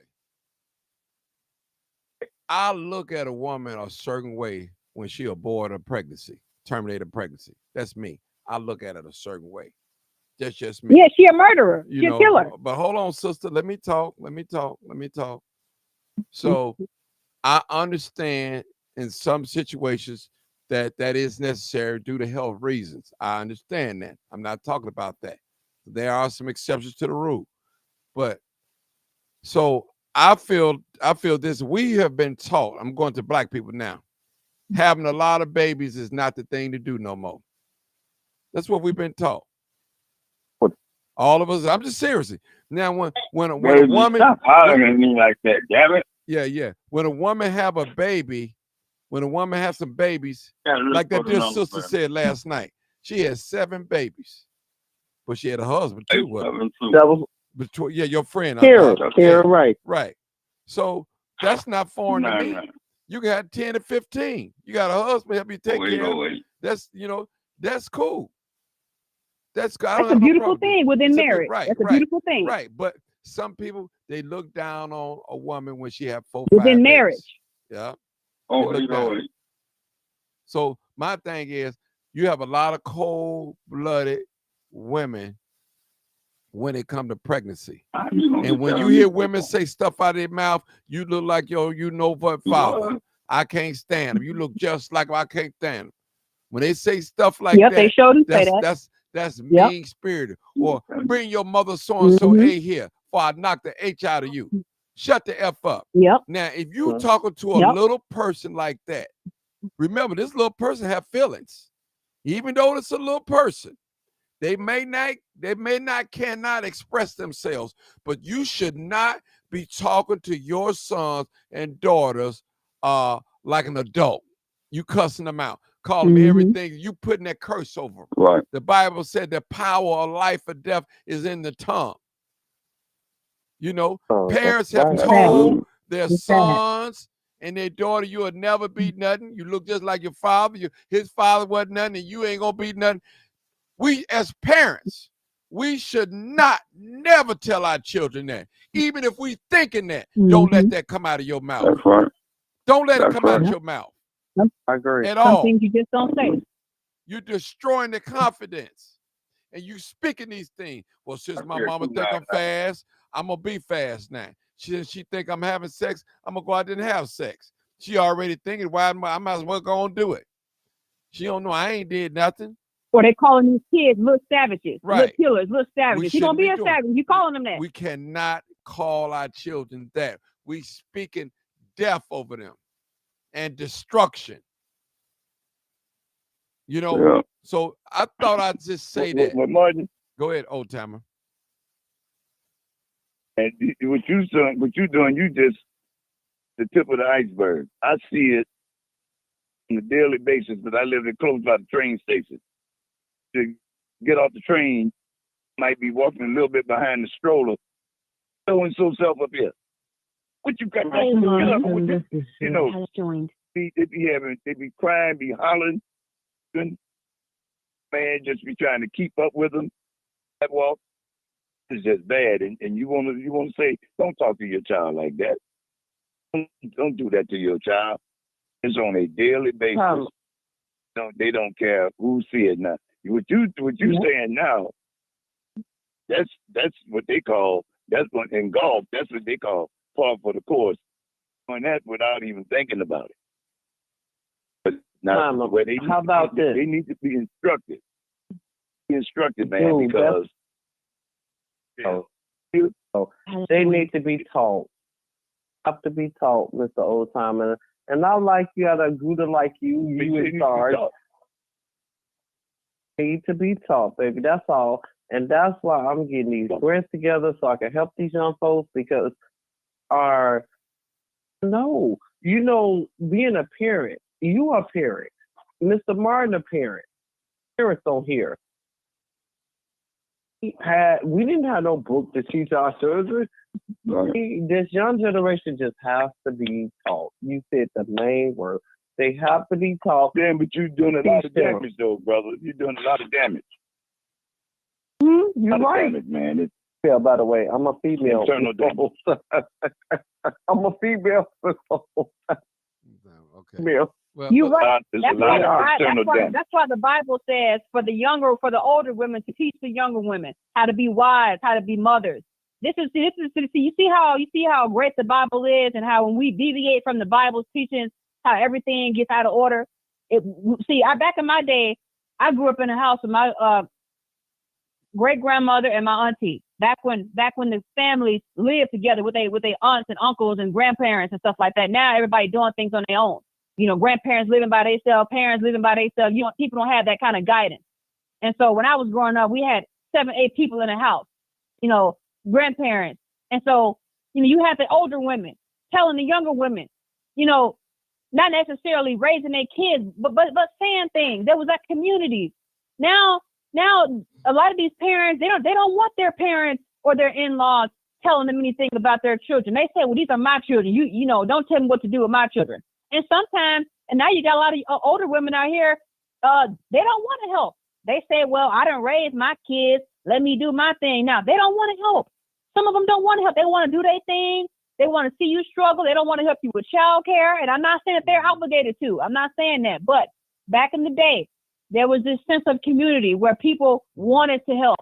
And this is what the Bible says, in the last days, the love of many shall wax cold. And you can see this going on today, because when I see a 70, a 60, 50, 60, 70-year-old woman, and she has a hardened heart towards children, and she acts like that's a burden, that is so foreign to me, and that is so disgusting to see. Because when I was growing up, all the older women that I was around, they loved children. They took pride in being around children, and they loved to be around them. It was a joy, but not a lot of these grandparents today, that they see them as a burden. Even their own grandchildren, they see them as a burden. Oh, I don't want to take care of these kids, and you want to use me as a free babysitter and all this stuff. It's shameful. It is shameful. Well, let me hold on. Sad. Hold on, let me say something. Hold on, let me say something. Now, listen, I got 5 grandchildren, and now one of my children gonna drop them babies off with me if I don't want to keep them. I watch them. I didn't drop them off. They're gonna have to watch their own children. Now I'll watch them when I feel like watching. Them off with each other. Right. So I paid my dues. They got to pay theirs. Be a parent. So that's me. There's nothing personal. I love my grandchildren. I had my grandson the other day with me. His mom went to the beauty shop and got her hair done. Her and her daughter, my granddaughter. She said, well, would you watch my son? I said, no problem. No problem. He need to be around some male figures anyway. So I'm not, because I'm the grandparent, I'm not the babysitter as well. So we have to teach these young folks, hey, you go out there, you make your bed hard, you're going to have to lay in it. I'm not going to make it easy. I'm going to support you. I'm not going to make it easy for you. You go out there, you have a baby, you ain't got no husband, you ain't got no wife. That's on you. You make your bed. Now you want to burden me down. Grandpa got Yeah. I agree. Let me ask you this. I wasn't talking about that though. I ain't if you saying. go back to what I said. No. Yeah. I'm Mr. saying Martin, that. finish, please. Please let Mr. Martin Listen, finish. this is what I'm saying. So I don't want people to look at their grandparents, their mothers, as bad grandparents because they won't babysit your child that you went out there defiant, go out there to have it anyway, and she told you to stay away from that guy, and you still went out there and messed with him. Now you're pregnant. Now you want to run the street and leave the baby on me. It's not gonna happen. Yeah, I agree. I agree with that. And I'm not I wasn't talking about You don't have kids. Now just let him finish. Listen. First of all, I wasn't talking to. Hold on, y'all. Come on now. Listen. Go ahead, Martin. I'm listening. Listen. It's not being a bad grandparent that way. You have to teach a lesson. When you don't listen, these are the consequences that can happen to you. Everywhere we go in life, there are rules and regulations. When you go to school, there are rules. When you go into a grocery store, there are rules. When you go in other people's homes and houses, apartments, there are rules. When you get in other people's cars, there are rules. They may not want you to smoke in their car. They may not want you to roll the window down. They want the air condition going. There are rules. People, you get in their car, they may not want you to eat in their car. There's rules everywhere you go. You know? So who gonna teach the kids how to act? Right. If the grandparents ain't gonna teach them and the parents ain't gonna teach Martin, them. I was talking about in the confines of marriage. I wasn't talking about hold it. I'm just saying, parent. I'm just making a point. There's exceptions to every rule. That's all. I'm not trying to tie down what you said. I understood what you said. You know, listen. I'm duty bound as a parent to teach my children, my biological children that came from me. Now, my grandchildren come here. I love them just as much as I love my child, but they are not my responsibility. Period. They're not. That point. Now. Yeah, I agree. I love them. I support them. Do what I got to do, but they're not my responsibility at all. At all. Now, do I want to see something bad happen to many people out here? I was talking about the overall attitude a lot of grandparents have that, towards grandchildren. 900, please stop talking about that. You know, I'm not. Please, I'm a grandparent. So no, you actually don't know. No, you actually don't know, baby. How did you know? So many grandparents out here, grandkids and great grandkids, kids. I see a lot of people. I see a lot of people, parents and grandparents ducking kids anyway. Right. This is rough out here. I see a lot of rough. Right. Well, listen, it ain't out here. ducking. And this, like, man, ain't nobody gonna drop no babies off of me, and you don't know what I have to do. I'm not going. Listen, I kept mine. I wasn't in and out of no clubs. You know, having dropping my babies over this place, this house, and that house. I wasn't doing that. I stood the test. I'm grown now. All I'm grown with the exception of one. And listen, I paid my dues. Now I'm gonna love my grandchildren. When I get through loving them, I'm gonna take them right on back to their mama. Here now, take your baby. Come and get your baby. Come on, Mr. Bill. I think that's Bill. 4248. Come on, Bill. Hey, go ahead. What's going on, Mike? Go ahead. I want to comment. Start off with what 900 said about, and a couple other people agreed that these people, these women in particular, don't love their kids. I believe they believe in their heart and they think they love them. They just don't show them in the right way, and it all stems from it. You always say, Martin, that we as a people are sick. And if you look at the dynamic of the family structures, it's been under attack for a few decades now. You know, things are totally different now than they were back in the 50s or 60s when I came up. In the family structure, then there was a mother and a father. Even after they divorced, the father usually was within in contact with his kids or whatever. Grandma was always there, and she would help out. It was almost like an obligation. But the thing of it is, Grandma back then she didn't mind helping because her 3 daughters, 2 sons, or whatever were working, striving towards something.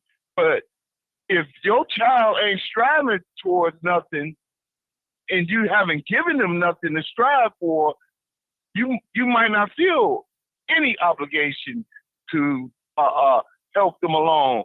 But more than anything, our people have lost our sense of family, man. Crack played a big part. I've seen it. It was mothers that loved their kids. I've seen them love their kids and go to acting like they didn't care about them at all. They said they did, but they was gone, run off for weeks, months at a time, leave them with a family member, usually the mother or one of the siblings would help out with raising a kid that's been damaged by this mother that's on crack or son that's on crack. And you might get 1 or 2 out of the family. Now you got that same daughter or son that was on drugs, whether it was heroin or crack, that has been detached from not only their child, most of the family. Now that person then had a kid that got issues, and now that same kid then had another kid, and it's all about love. We can teach them. Is we stuck to teaching our keeping the family structure and putting some value on being married and doing the right thing and morals and stuff. But one thing people stray away from, I always say love conquers all. Mm-hmm. But with love and teaching morals and standards, we don't talk much about integrity. And you have to start teaching kids about integrity early, man, because integrity is what you will do when no one's watching. So that makes you make a better decision. Mr. Bill, let me ask you a question. If we want to teach the kids integrity themselves, teach them. Okay. Well, you break it up. Doc. I mean, I couldn't hear you. You broke up, Doc. I couldn't hear you. If we want to teach them integrity, they don't know integrity themselves, how are we going to teach it to them? I mean, you start just like you right after you start the ABCs, ABCs. No. Bill, I think you missed what you're trying to say. Bill, if the parents don't know it, how are they gonna teach it to the child? That's what she was saying. Thank you. That's what she was saying, Bill. I think there ought to be a curriculum of how. Okay. That's what she was saying. But, y'all. Hold it, y'all. You can't pour from it. Hold it. Let me take this new caller real quick, because they was on hold for a long time before Bill went on. And what they call, but I think this they call 6662. Then we'll go back, y'all. 6662. Come on, caller. Hey, Martin. Hey, how you doing? Hello, can you hear me? We hear you loud and clear. Go ahead and speak. What's on your mind? Good. This is a good conversation. They don't hit on every part of my life. You know, for dealing with the older guys and dealing with mothers who don't show love to their children. I have 3 young mothers. Her daughter is actually my granddaughter. I call her my granddaughter. Why? Because she's been in my life since she was 6 months. She's not my son's daughter, but she calls my son her father. She know who her father is, but she calls my son her father. And the other two little ones that she done had afterwards calls my son their daddy. And I'm grandma. I don't lost track of what everybody was talking about. But yeah, and you know, that's the situation that we in. The mother is totally raised different than me and my son was raised, and I raised my son the way I was raised. And there's no old school involved in it. You know, I'm old school. I'm 64 years old. And I think my mom and dad raised me right. You know, we respect and respect all. On the other hand, we try to raise her the same way, but the mother is a ward of the state, and she sees life totally different than what we see.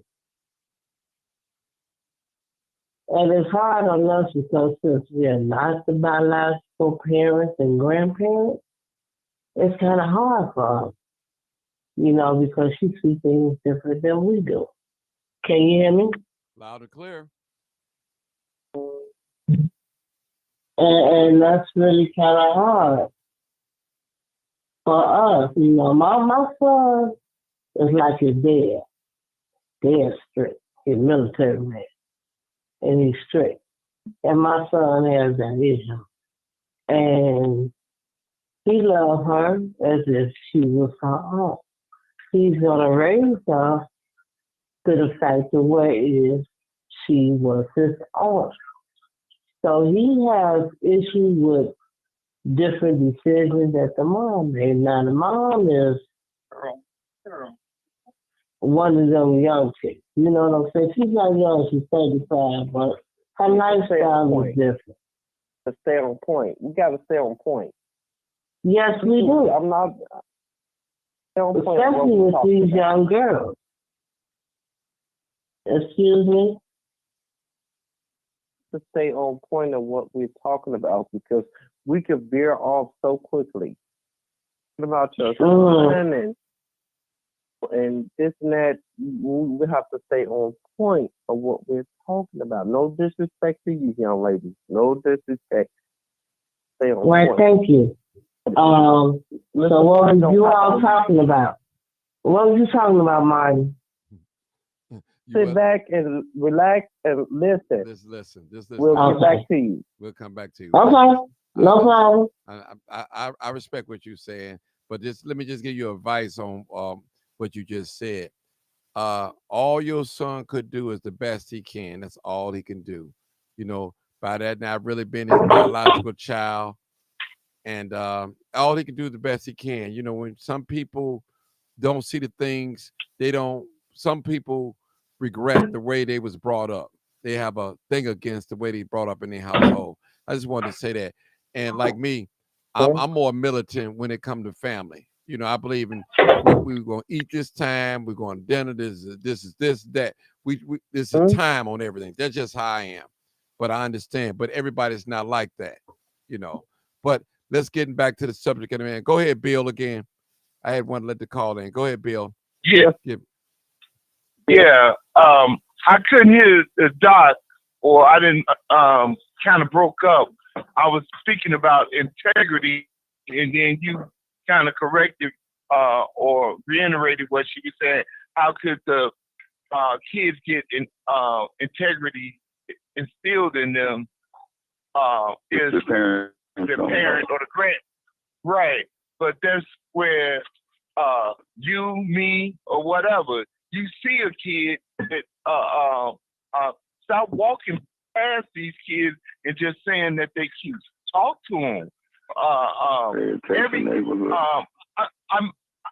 meant to get with you, Martin, the other day.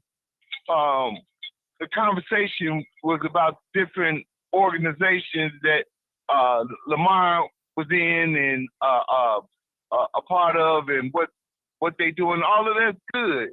But it don't take an organization, because what has been inflicted on us, just like I said about the crack epidemic and the drug epidemic, and along with a number of other things that have been inflicted on us, cause a lot of what we're going through. And most of us, if we don't have somebody in our family to reach out to, 9 times out of 10 we do. It's somebody real close, whether it's a neighbor up the street, your kid's friend, it's somebody within reach that you can reach out to. But as far as the integrity, it's like I said, it's doing the right thing when nobody's watching.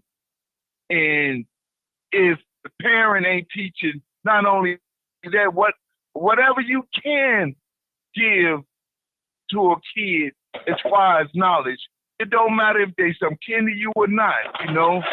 You'll see it and act on it. Excuse me. I think that there should be a curriculum that's added to the of how to treat someone the way you would like to be treated. You know, because if we're supposed to be following the golden rule, nobody's ever teaching anything that leads in that order. So how do we know how to treat other people the way we want to be treated? I think that would solve a lot of issues, because with that curriculum, you know, even the young kids will see when things are going wrong, when people are treating each other wrong, you know, and I agree. It becomes a part of humanity, you know, a staple in humanity, because we have to learn how to treat each other. I agree. Black old time, because the thing of it, along with what you're saying, our curriculum is not balanced for our neighborhood or our people. Not at all. It was a time when your teacher would tell you, "Aren't you going to say thank you?" Just little things, you know. Yeah. Well, little small things. Well, let me just say there were this, times with band music, but, you know, and economics. All those things used to be taught. Let's see, the thing is, let me just help you out a little bit, Bill. I think I talked about it. I think I mentioned it the other day. There's been a war on the black family. We always talk about there's no man in the home. There's no woman either. There's nobody at home right now. You know, when that plan came out, where it fell to work, who was they talking about? Women. So if the woman is gone all day working, who's watching the child? Who's raising the child? The school teacher? Man. The babysitter? That's all racist. No, I'm just saying. That's all the racist. TV. But I'm just saying. The older TV, sister. right. So what I'm telling you guys, it's the TV. what I'm saying, this is what I'm saying. The brother broke that down to me. He said, Martin, the war is against the family.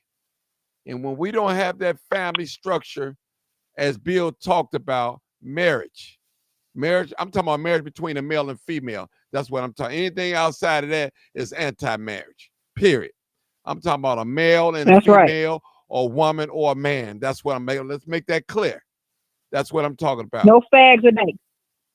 Yeah, can I handle this? No, don't do that. Don't do that, sister. Please don't do that. Don't do that. Don't do that. Dad, please don't do that. Yeah.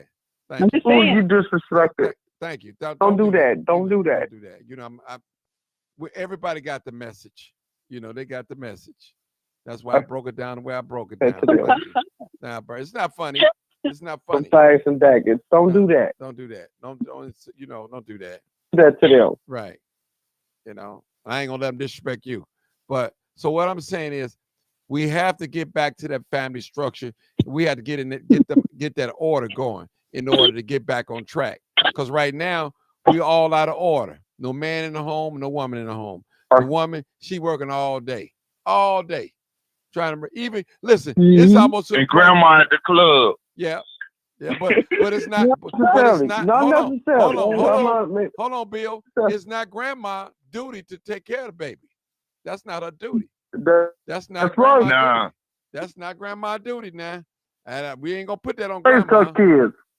Right? You know, those are I love my grandkids, but it's not my duty to raise them. I love them to death, but that's not my duty. That's not my duty at all. So we can't listen. We can't jump on grandma. Because you know it's a lot of grandmothers stepping up to the plate right now. They got these babies. A lot of grandmamas got these babies. And we're not going to disrespect the LGBTQ community. Oh, please.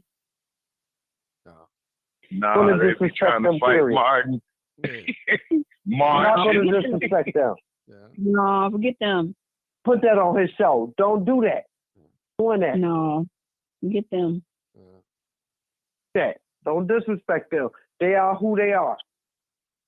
No, you can respect Yes, them. they are. I'm old school. I'm gonna call it what it is. Oh, I'm serious. I'm probably older than you. I'm not going to disrespect them, and Mr. Martin is not going to disrespect them either. When we do that, no ma'am. She be doing good, and then she get ignorant. I said what I said. I said what I said. Not going to disrespect them. It is what it is. Let them be. People be who they are. Deal with Let what God they got judge them. Let them deal. Yep. Deal with them. That's their choice. They get dealt with later. But right now, you're supposed to treat them with love. No, that ain't what the Bible says. Show me that in the Bible. I don't care what the Bible says. The thing is, you're not God. You're not Jesus. You're not God. You're not Jesus. Stop judging them. Who are you? You love them unconditionally. Leave them alone. This show is not about that. Alone. This show is Leave not it about alone. that. Leave it alone. I don't agree with that. I don't agree with that. Look, unconditional love. Nothing that separates us and brings us together. Don't worry about We that. talk about Don't let your distraction take you away. Hold it, y'all. Hold it. Let's get Telling back. you, let them be. Let's get back. See, I don't care what you are. Yes. LGBTQ, I don't care. Leave that alone. You know, Everybody has a point of view. listen. There's a way. Hold on. There's a way that you can say things without calling people names and stuff. The way I explained it, I explained it clearly. I said what I said. But hold I on. know. You want to start. You want to start. You're wrong for that. No. No. Check your motivation. You're wrong for it. You Don't wrong for holler it. at her. Check her motivation. Considered a mental illness. Don't holler at her. Check her motivation. Once upon a Her time. motivation was to cause chaos. Once upon The a time. motivation. That was considered a The mental motivation. illness. The reason she said it was to cause chaos. So you know what? No. That's besides the point. Whatever she's about to say is besides the point. Because yes, it is. Anyway, Yes, you are. Yes, you are. Anyway, that's the truth. Because men were talking. Men were talking. These mothers out here, they need to be taught. They need to be taught how to properly love their children. 900. 900. Let me say something, please. 900. Let me say something. I can. Everybody has the right to their own opinion, but you got to respect the fact that this is Martin's show. You cannot call in ever again on your own accord, and there would be no repercussions. But he can experience some repercussions behind the statement that you made, even though he's not totally responsible for you. He already said at the beginning of the show. At the beginning of the show and on several occasions, these people have attacked him with his media rights. And so you that's gotta the watch kind of your game mouth. they play. We're not trying to cause chaos. That's what I just said. Right. Okay, well, I Trying to won't do that. use those So cold- just I won't use respect those him. cold words then. I won't use You those be calling people. those cold words. No, you're not That's a listening. Be beautiful thing. quiet, girl. Be That's a quiet. beautiful thing. See, you No, cannot no, be calling no. people. Not gonna- I know. Oh, I'm girl. not be quiet because it's wrong. 900. Hold on. 900. 900. I won't Hold on, call 900. them that. Stop Listen, be this calling show- people gay, 900. lazy, This and show- I want to get Hold Martin on, y'all. Listen, that's your problem. You young. Let me take care of this. Hold on. Let Martin do it. Let Martin do it. 900. Let Martin do it. 900. I'm going to ask you to be quiet, okay? I'm going to have to boot you off, Please. okay? You said what you said is done, is over with. You know what I'm saying? Listen, these outbursts and stuff like that, we cannot do that, people. We still on white folks' platform. There's certain things that you can say and can't say. You have to explain it in such a way. I explained myself clearly. Everybody understood what I said. I talked about marriage between a man and a woman, male and female. That's it. Y'all, we got it. We got to everybody without me calling out somebody's name. And that's the name that you don't want to use. Now we can use lesbian, we can use homosexual, we can use those names, but that name, we cannot use that name. You know, that's straight, you know, and you know, you got all types of people watching this live. Okay, so we want to respect people's life. Listen, I don't agree with that lifestyle at all.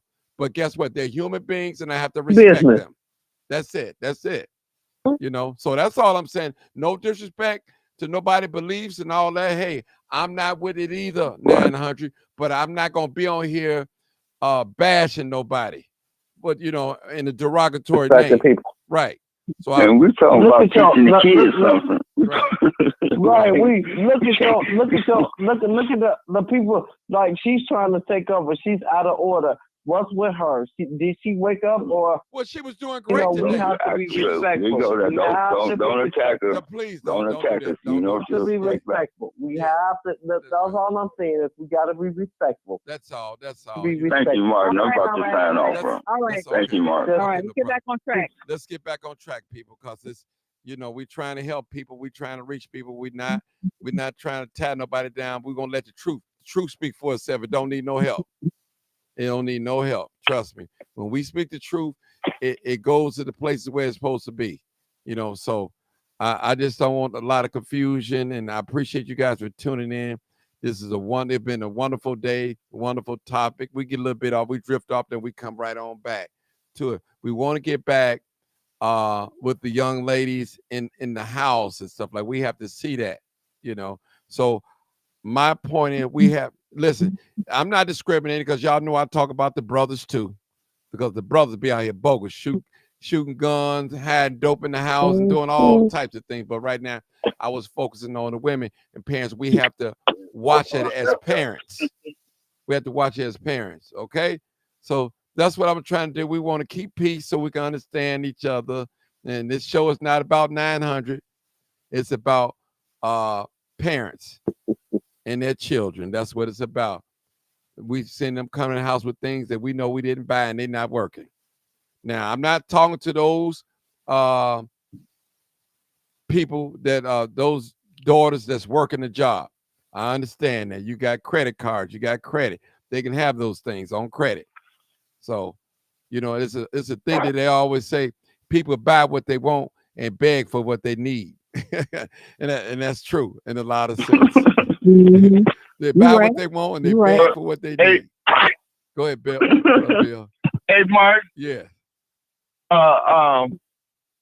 Back to the subject of y'all pretty much covered a good parent, father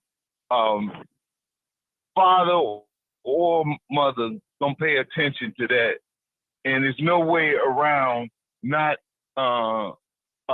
seeing it unless you're complicit with it. And in most cases, I believe you said earlier that a lot of the mothers are teaching they daughters and stuff, don't come home with a wet ass and all this other stuff. And make sure you get some money, and it's instilled in them. So the apple ain't gonna fall too far from the tree. So the prostitution or the OnlyFans or tricking off with a older fellow, 9 times out of 10 is gonna come from a young lady that has developed fast, or she's pretty, and or her mother was pretty. So it's gonna be passed on. But the whole thing in a nutshell is, at some point, it's got to stop, man. I mean, I myself, I got some buddies and talk to a lot of men. As far as the tricking off part, it must be kept under wraps, because I don't hear a lot about that now. The OnlyFans, I've heard about young ladies being on those pages, and also Facebook hooking up with guys and stuff like that. Well, they got it. Well, you know, we live in a different day time. They do things different now. So they really do things that, because I mean, I heard about the OnlyFans or fans only page, and where the woman, she dressed nude and the guy tell her what he want to see, and he pay her Zelle or Cash App or PayPal, whatever type of Apple Pay or payment. So that's the new thing now. It is a form of prostitution. You may not be getting penetrated and things like that, but it's a form of prostitution. So that's what it is. So that's what a lot of young people are into doing this day and age. And, you know, and I'm talking about young people, probably young as 13, 14, 15, you know. And when we don't monitor social media, and no parent wants to believe that their child doing that. I don't want to believe my daughters are doing it. I'm not saying they're not doing it, but I don't want to believe that. Hopefully they're not doing stuff like that, you know. But I do keep a sharp eye on my 15-year-old. I make sure I keep her phone bill paid. Make sure I keep some money on a Cash App, so she won't have to do nothing strange for no change. Because you never know who's in these young people's ears telling them, you know. Yep. You know, I'm seriously. I'm just being honest, because you got men out here, man, that dangle that dollar, boy. I'm telling you, get what they want. And like I said earlier, they'll put a deposit down. They might not come at you. They just begging you in. They grooming you. They groom you to get you where they want to get you, get that trust.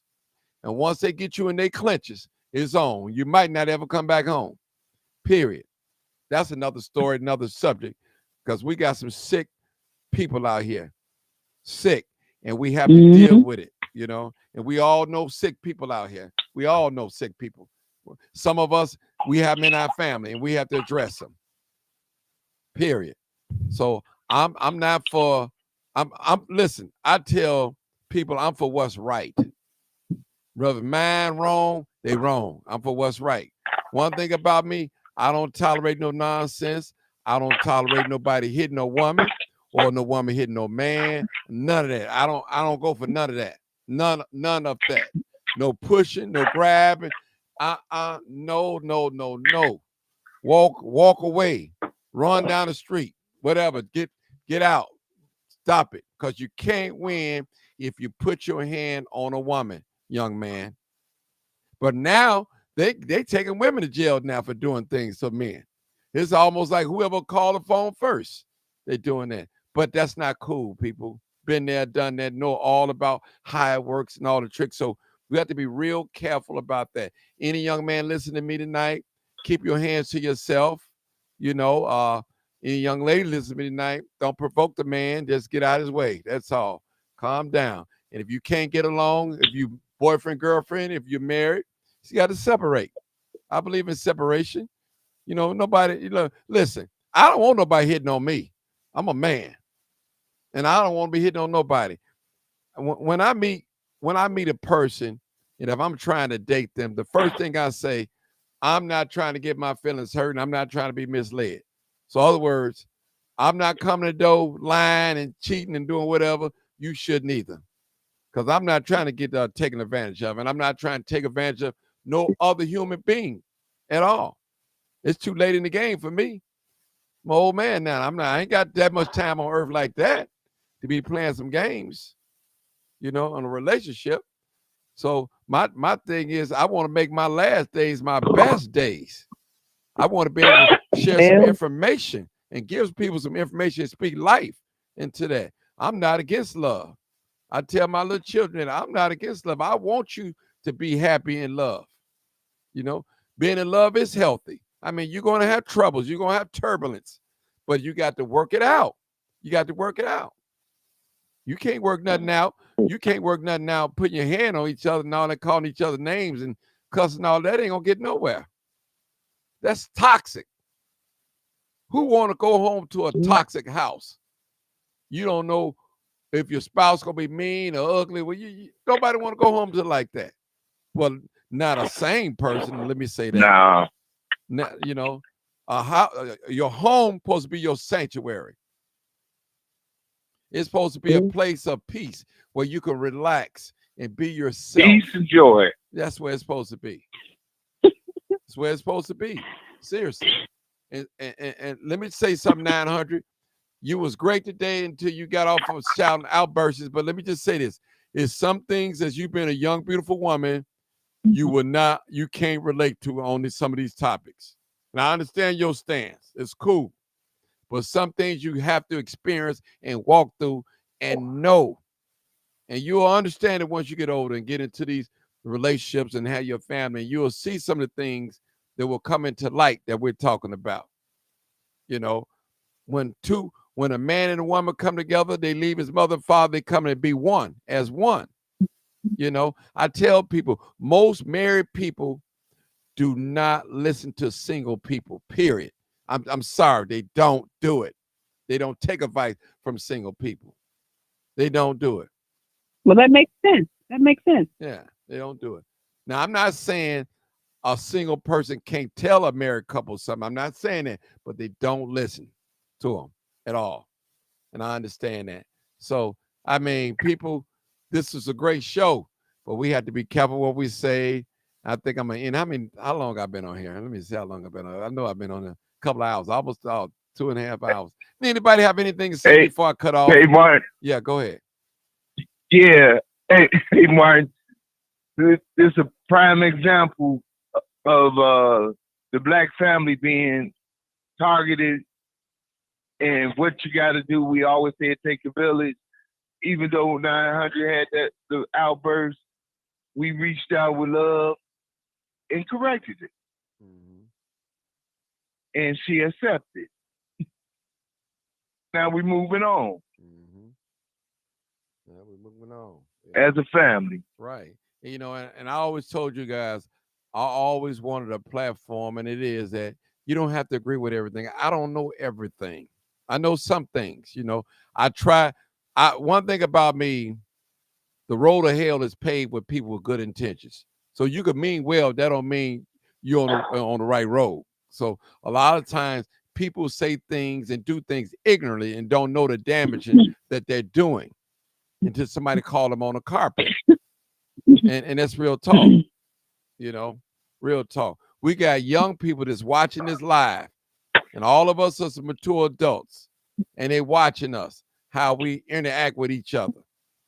Look at them. They telling us about it. They can't even get along themselves. They watching. They listening. So I want this platform to be a blessing to all of us. I'm on here learning.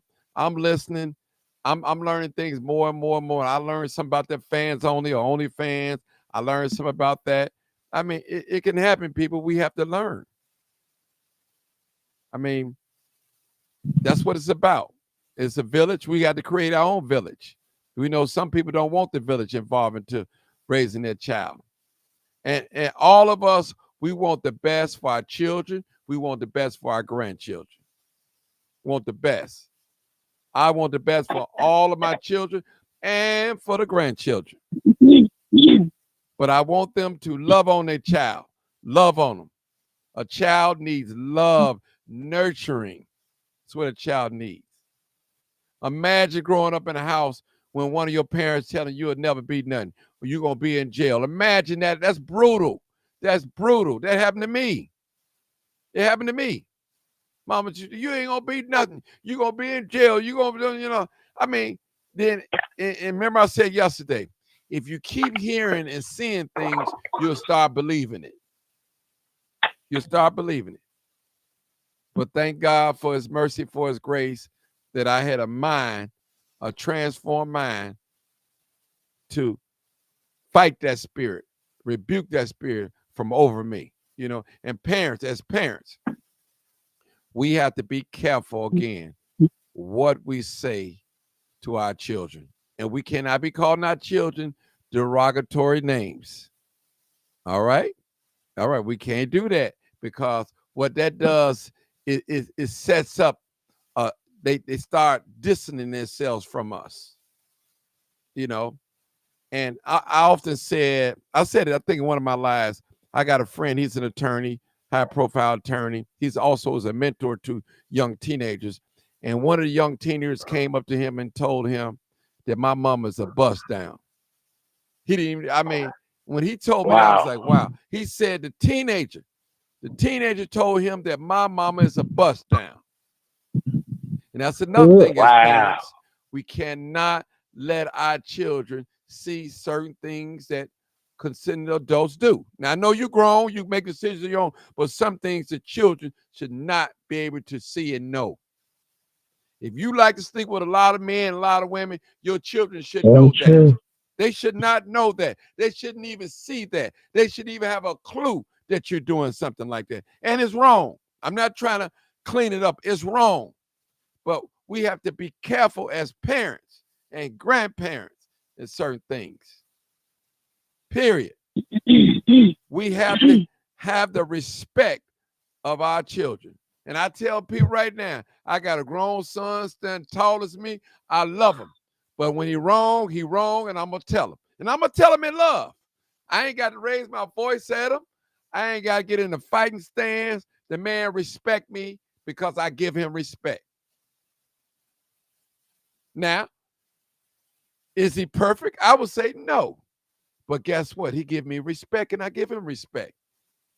And I don't have to yell my voice. I don't have to holler. I'm talking about my son now.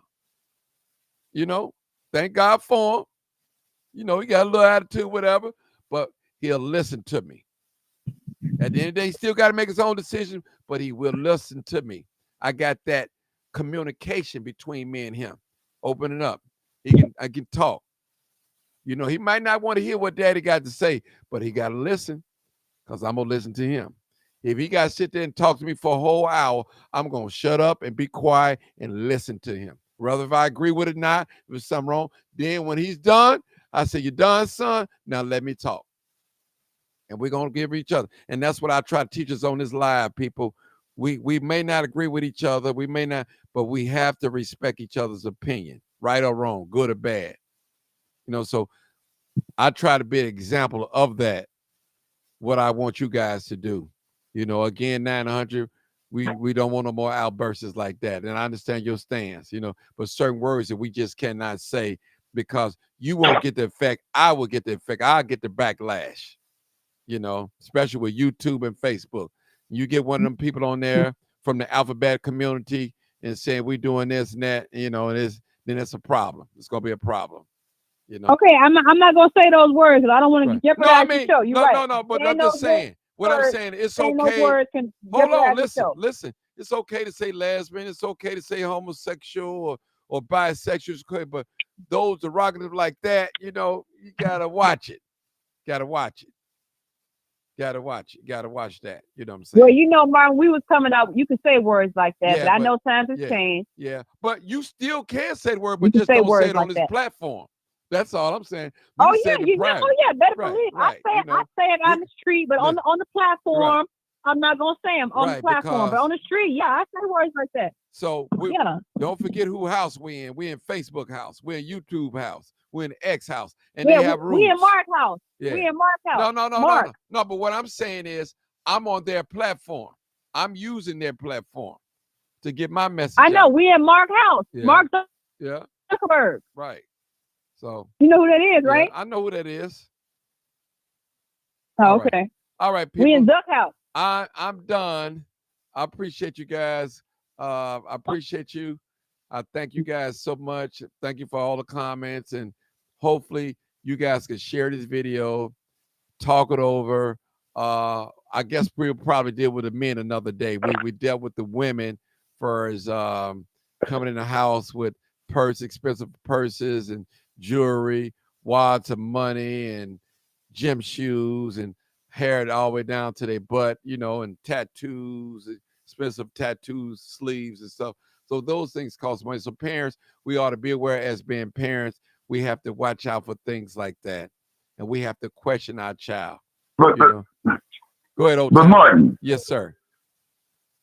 Don't you think in the sense that with all of the handouts, all the things that people give people, Somebody pull up, some basketball player pull up and say, we're gonna outfit this team with a brand new. Don't you think we're at the point of no return, that people got a sense that we're not going backwards? I don't care what nobody say. We're gonna keep on wearing these gym shoes.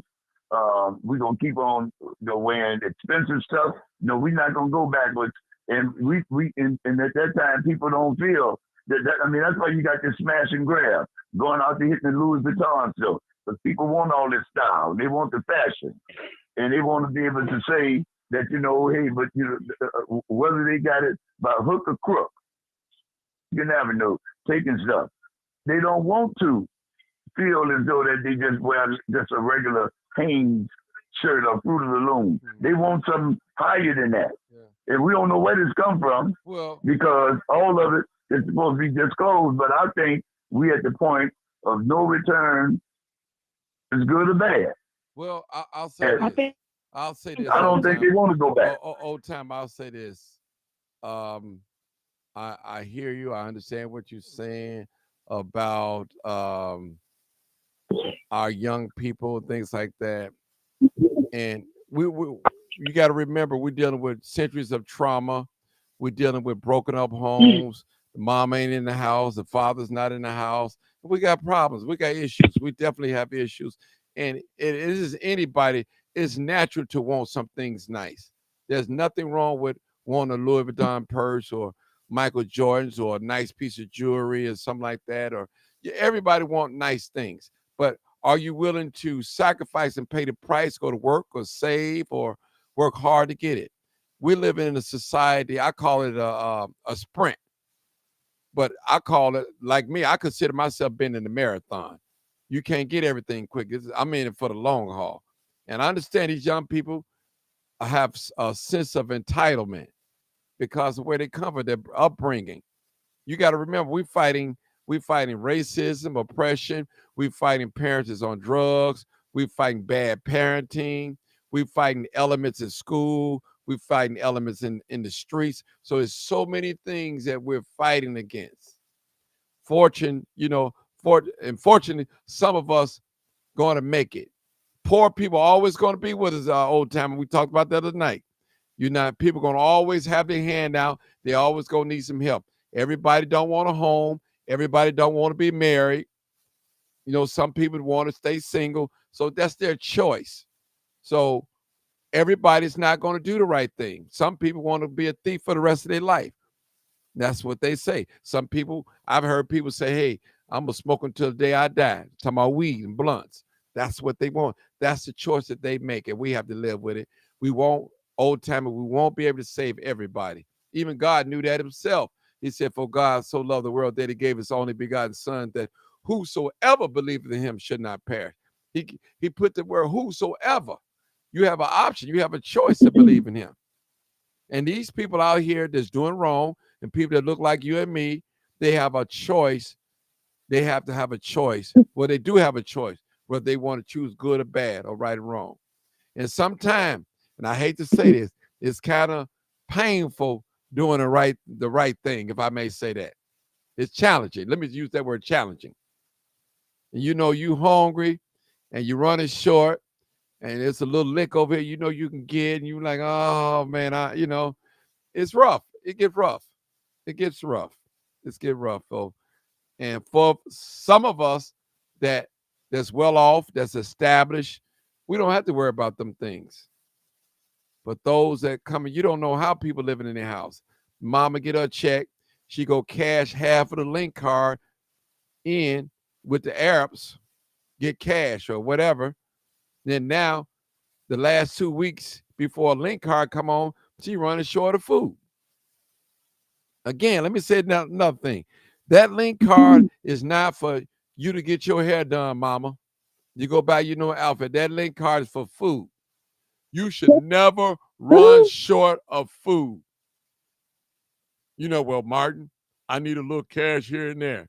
But listen, you're going to have to make a decision. You have to make sure that there are groceries in the house. You got mouths to feed.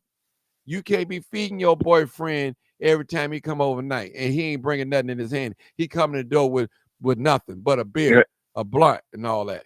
You can't do that, mama. You got mouths to feed. And a real man. And she buying him an outfit too. Yeah. A real Okay, man. okay, Martin. Okay, Martin. Okay, Martin, I hear what you're saying. Go ahead, old timer. Okay, I hear what you're saying. But suppose you know people that's of influence, and that they can get on this show right now, and they can give you the state of Black America without children.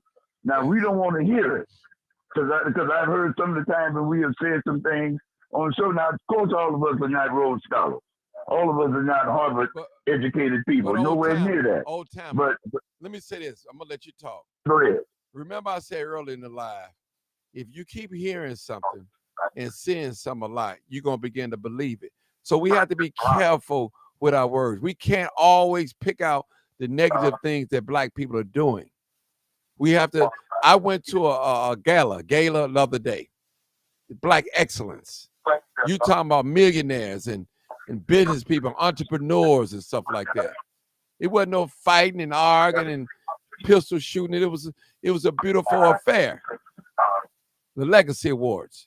So what I'm saying is we just can't keep talking about negative, which is the truth things, but we have to show the other side. There are people such as yourself, been married 30 years, a homeowner, own property, have grandchildren, such as yourself. You're an example. You have to go into the jail ministry and talk to the prisoners and stuff like that. You have to bring those things up as well. It has to be a balance, old timer. It has to be a balance. You know, in your marriage, you had some rocky times in your marriage. It wasn't all of Hollywood, you know, but there's some times that it was tight. You had to fight to keep the relationship strong, keep the marriage strong. So it had to be, you're right, keep the challenge. It got to be a balance, old timer. It has to be a balance. Like me, I'm not crying. I agree. It's always a challenge. My teacher, my star teacher, he challenged me. He said, Martin, now, okay, you done showed us enough crime now. Now, what's next? Show us how to prevent crime. Stop crime. You know, so then I start thinking in my mind, what else could I show in a better light outside of showing somebody that shot, killed, or 3 people shot over? What else could I show? What else could I do? And then I came up with showing some community events, some food giveaways, some basketball games, or, you know, some little different things in the community. So that's why I came up with the talk show. Let's talk about other little things outside of crime. I still do crime, but I don't make that my main focus anymore. So it has to be a balance. Okay. That's all I'm saying. Go ahead, old timer. I'll let you talk. And that's good, and that's good too. Now, but I'm looking at, you know, we've been here since 1619. Now I look at the people from Ukraine. They come here. They move out to Elk Grove Village. From Poland, they move over to the Marquette Park or whatever. I'm saying everybody that's coming here. Now, those people that you're talking about at the gala, those are people that are established just through hard work. I mean, all of us are not going to be doctors and lawyers in the whole 9 yards. We understand all of that. But I'm saying that everybody else that's coming here right now, and I'm not comparing us with other people, but I'm looking at it. You got people from India. India. I'm gonna be done in a second. No. Hold on, Bill. Hold on. Old timer. What do you know about the Ukrainians here? Tell me everything you know about the Ukrainians. I'm gonna sit back and because it's something I want to say. What do you know about the Ukrainians? The Ukrainians is the people. I'm talking about. They come on the job. They come on the job, and when they come on the job, you can hear them speaking different languages and stuff, but you can't tell whether they're Ukrainian at that time because they look like the white people. So they blend in real good. They are white. And is that they white. Okay, you never see them like in the area where the areas are run down and different things. I'm saying what is it that we really want? And I'm not saying all our areas are run down. But what I'm saying is that we've been here and we've been established. We are the second most important people behind the Caucasians here in the United States. We can run this country, we can run government, we can run states, and we can run cities. But our areas that are run down, we have to do something about them to the point where it makes good sense for our children. Our children can no longer live in these impoverished areas and feel like, you know, every time you look around, we got to try to find a way out. You know, I don't hear nobody else talking like the way that we talk. Nobody talking about, well, I got to move my parents out the hood. Okay, but we the only ones that talk like that. Can I ask you a question? Old time? Hold on, let me get a bill. I got this one. It's comfortable talk for us too now. Okay. But go ahead though, yeah. Who you know that endured 400 years of slavery in this country? What race of people? Who you know? Well, nobody's endured 400 years, but ain't nobody stopping us. Ain't nobody stopping you from making you. Hold on, time. So black people didn't endure 400 years of slavery here in this country. Well, it wasn't quite 400, but it was up there, right? Yeah. It wasn't quite 400. It's more than 400.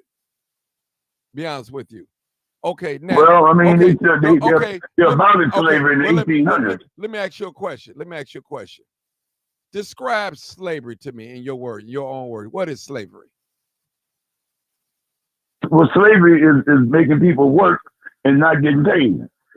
Okay. And you profiting off of those people. Now, don't that sound like black people? Cotton industry. Don't that sound there's no question about it. Oh, okay. Yeah, Listen, okay. Now, imagine you as being a married man, go to work for the fire department, and they never gave you wages. You couldn't pay your mortgage or nothing like it. Your wife mad, upset.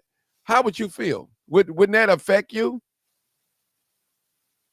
Affect you mentally, physically, and everywhere else. My father them endured it from down in Louisiana. Yeah, they endured that. Now, they had farming jobs. Now, my point. This is my point. Tell you now.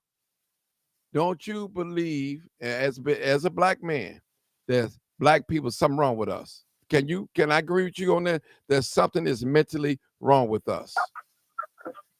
No, I don't believe that. No, I don't believe that. You don't believe that? Okay. No. Okay. Well, let me give you an example. You always talk about young people snatching, smashing, and grabbing, shooting each other. Could that be a? I just pointed that out, Mike.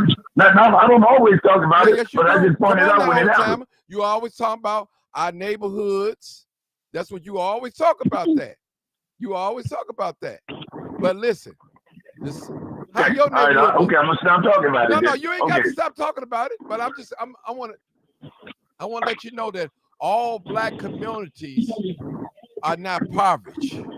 I just wanted to get that in your head, you know.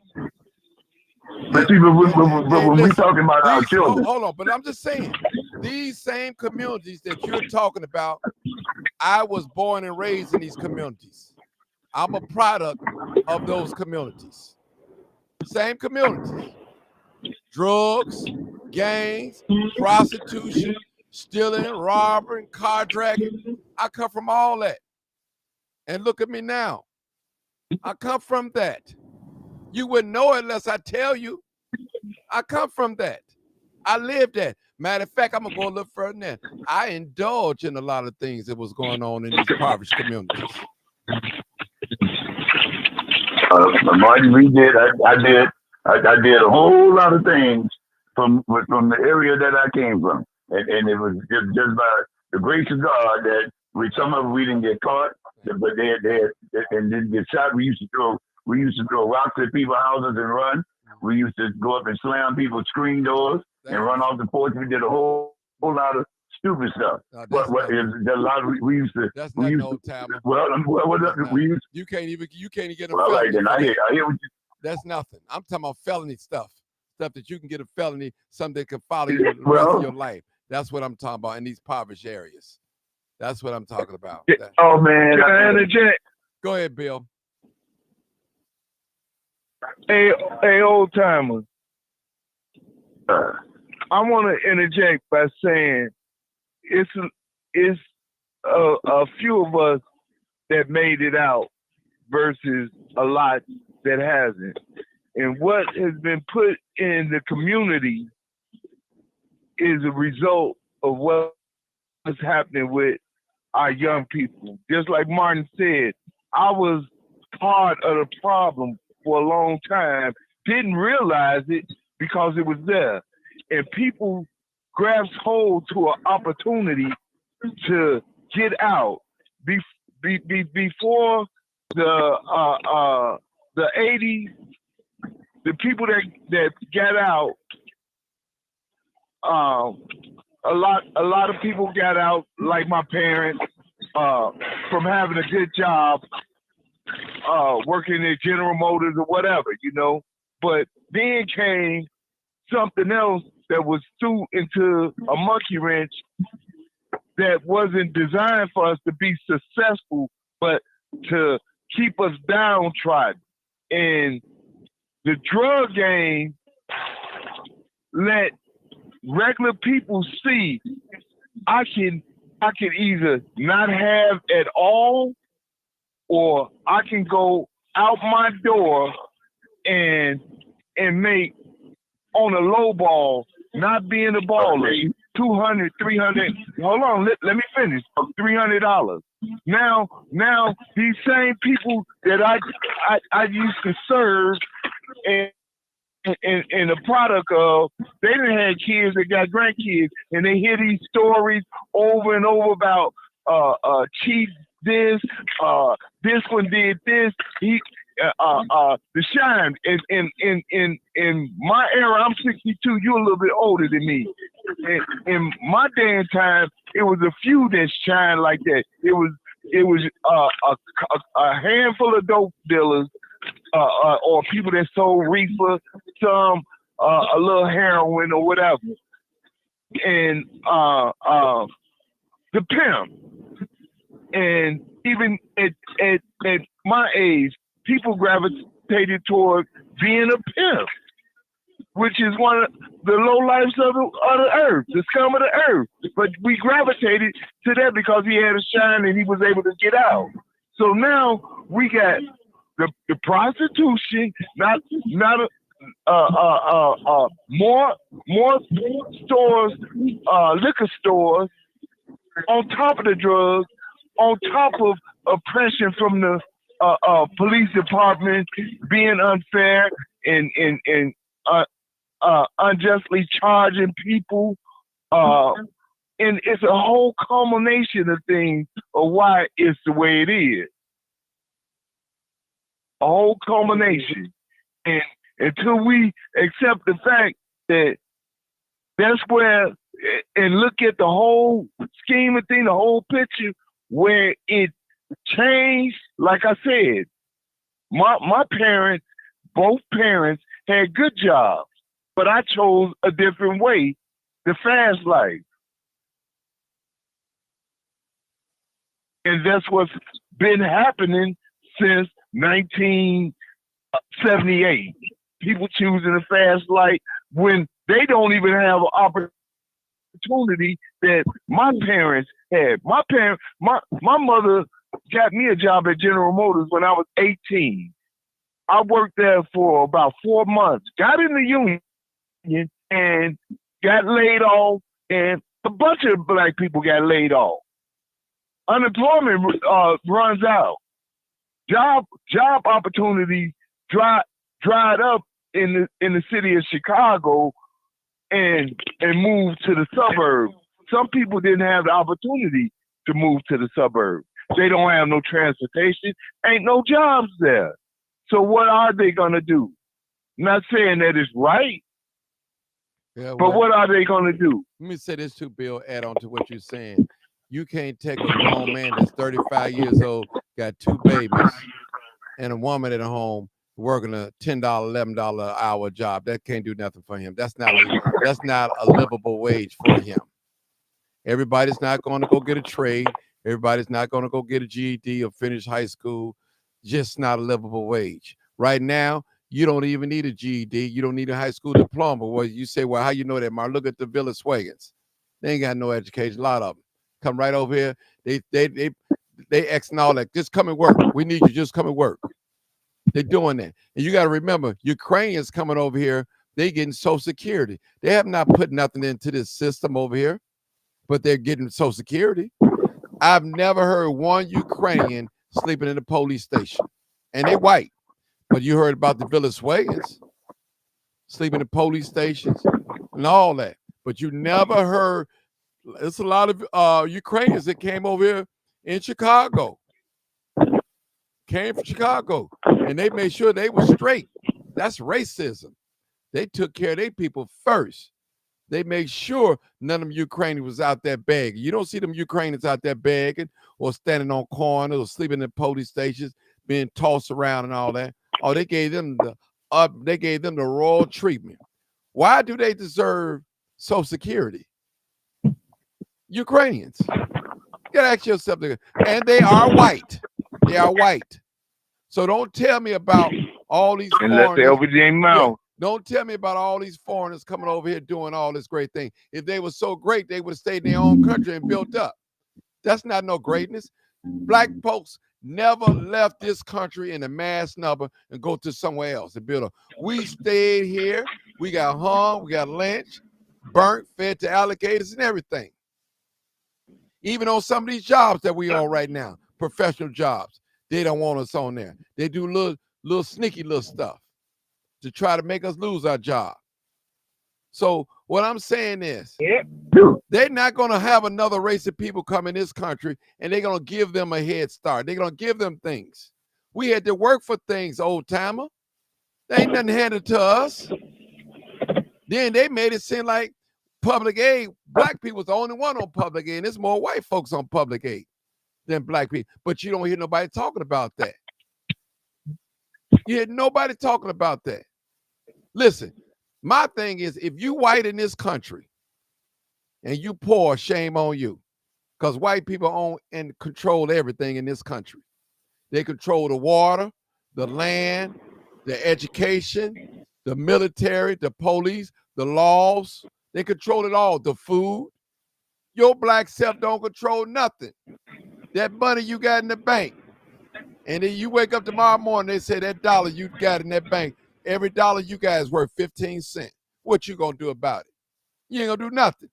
You don't make no rules. They control the media. You got nothing. You just a half-rich slave living on their land. This is still a plantation. It's what it is. Now, I'm not saying you can't make it here in America. That's not what I'm saying. But they're not going to allow the masses to win in this country. They're not going to allow it. They'll make a few look good. And, you know, it's not for black people, it's for them. See, if you do right, you do the right thing, you can be like Obama.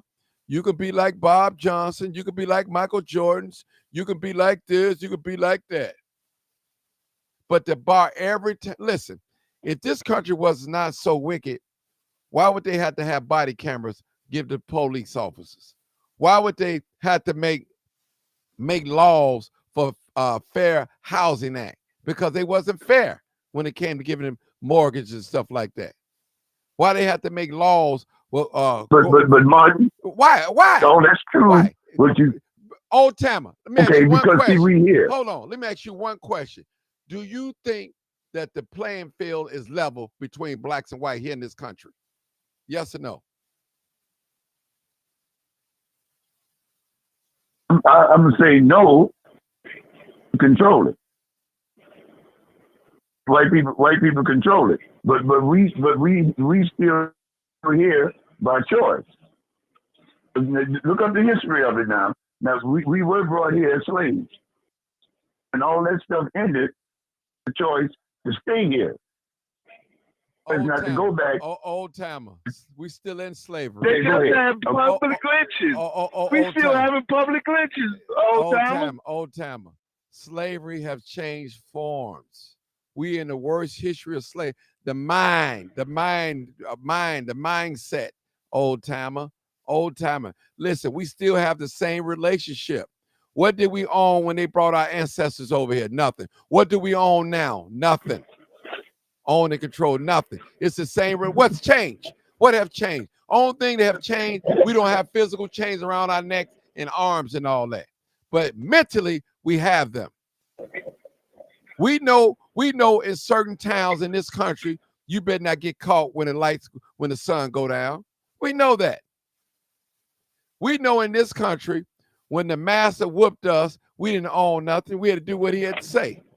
And right now, listen, if the master say $1 worth 15 cents, that's what it's worth. If the master say, hey, we want your house, it's intimate domain, you got to move out of your house, and we're going to give you what we think is worth, what it's worth. Nothing you could do or say. What are you going to say? That's the same relationship that... And you can have... Go ahead, Bill. I'm just trying to... Old time still having... See, old time, you're looking at your bank account, man. We still having public lynches. Yeah. And and I don't care what he got. If you go to that bank and ask them to take more than $10,000 out, they're gonna tell you come back tomorrow or the day after tomorrow. If you want to take all your money out, they gonna, just like you put it all in and it's all yours, they ain't gonna let you take it out. But like I was saying, we still having public lynchings, and how genius was this same group of people that started slavery to say, okay, free them, let them take care of themselves. We ain't got to take care of them, and we still gonna hold them down. We'll pay them what we want to pay them. And back then, right after slavery, for many decades, black people were farming, and they'll take their bushels and get far less more than what one of their white neighbors would get. And the same thing still happens in the same time. It's just a different, like Martin said, mindset behind it. Mm-hmm. Well, old timer, do me a favor. In your spare time, you send me a lot of text messages. You send me a lot of messages. I want you to go and Google all the black inventions that black people have brought to this country. These are the ones that we know about. It's probably many more the ones that we don't know that was stolen because we couldn't get a patent. And ask yourself a question. If you take away all these inventions that black people made and created in this country, where would this country be? Where would it be? So you're acting like that we're not a part of the society. Listen, we listen, trust me. We are a great part of this society. We are a great people. We are royal people. They know it. We invented so many things. That refrigerator that you stick your food in, the stoplight, the red light. We invented so many things. So many things. I never hear you. But I never hear you talk about the greatness of black people. It's always, look, they're killing each other. They're over there shooting each other. They're snatching the grass. I never hear you talk about the greatness of black people. I never hear you talk about the greatness. How about you come on here one day? How about you come on? Listen, you sound like 900. I asked 900 one day. I asked her one day, I said, 900, tell me something good about black people. She couldn't tell me nothing. She couldn't tell me. No, that ain't like that. And she said her mama's black. She couldn't tell me one good thing about black people. That's a terrible thing. I mean, absolutely nothing. Nothing. And at that time, but the flavor. Go ahead. With your conversation, a lot of it has to do with us making ourselves better. Yeah. The conversation is making ourselves better. But what I'm saying, that when you see me attack something, I'm attacking it to make it better. Like everything's given. Black people have to line up to get free turkeys instead of saving $13 a year of their own money and go get their own turkey? Well, why is that we always got to be in the handout line instead of being able to save? I'd rather for somebody a $35 gift card and say, here, take your family to the store and get you a turkey, get you some relish, get you some stuff that stuff your turkey. Why do we have to have a bag and we the only ones that Old timer. making the excuse again? Are you a giver? Okay, go ahead, man. All right, go ahead. Are you a giver? Are you stingy? Man, What do you give? man, come on, man. I'm asking you. I'm seriously. Do you give anything? Now, I'm gonna be honest with you. Come on. My wife is far more benevolent than I am because you know why? I know it. I told you before. I know it. Before, and I'm gonna stand on it again. But when it comes down to my wife, my wife is gonna give.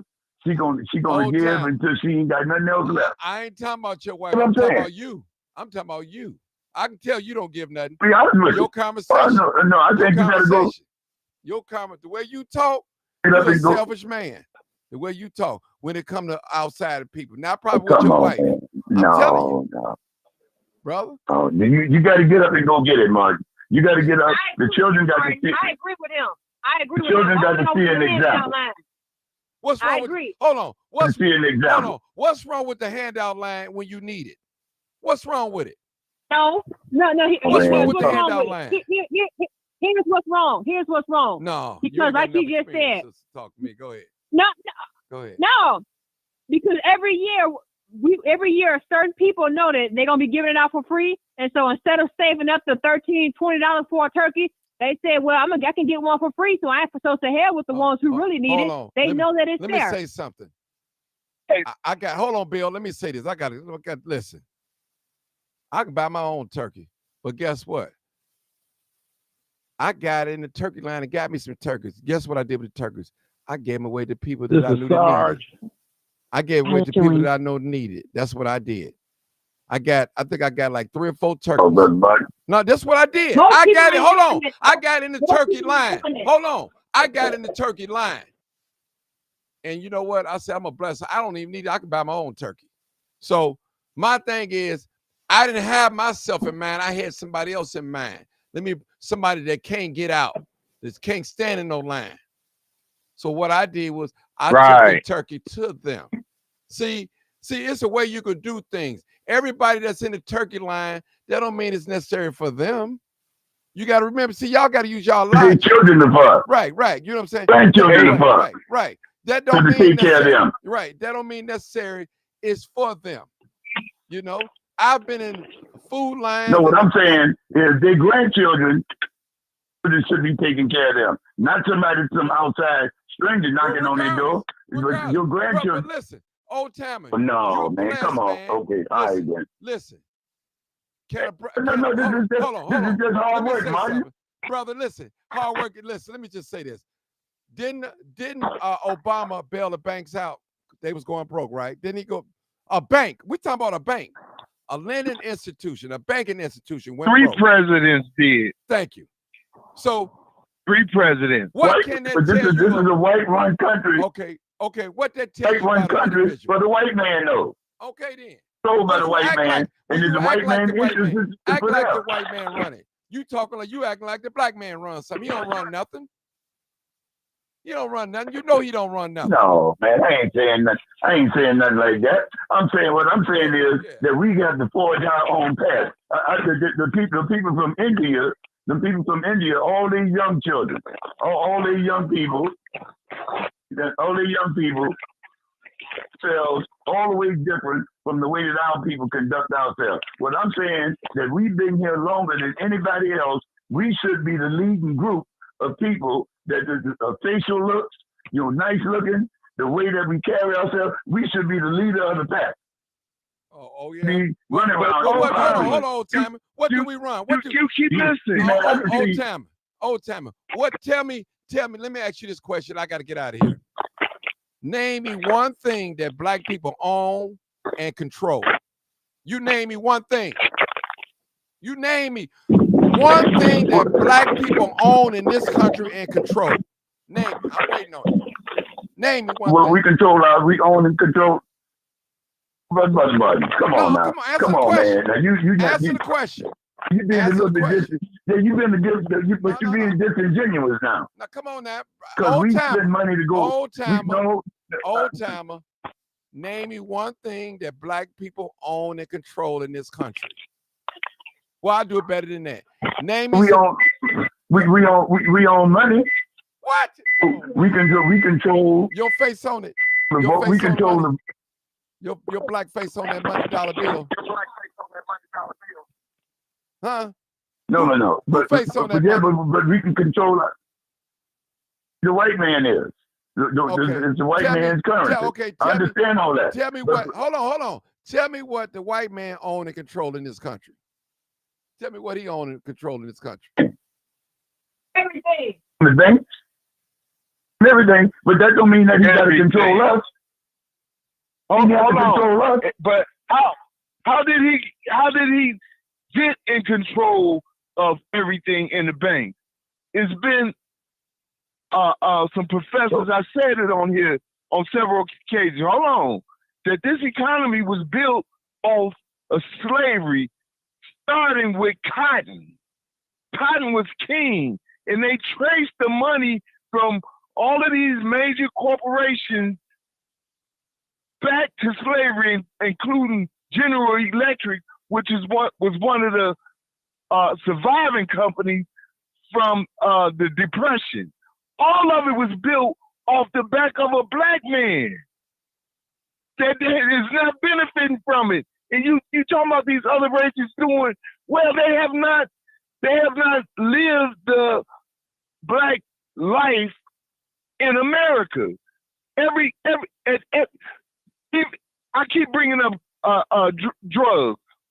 The drugs was not invented for it to be millionaires coming out of the projects of Robert Taylor or the Village, but it was because of our mindset. The greatest thing that we've done as a people is to survive through all of what they didn't do on us.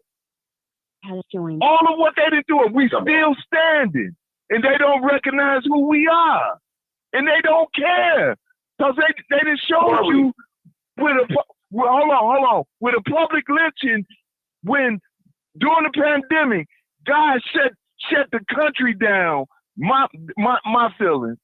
Let us say you're not gonna pay attention to me.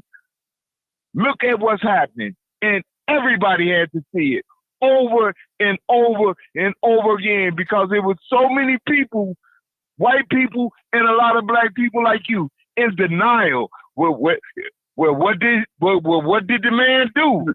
What did he do? He still didn't deserve that. Hold on, let me finish, man. He still didn't deserve to be killed in a public lynching with his knee on his neck. And don't think that's just one incident. But the greatest thing we've done is survive.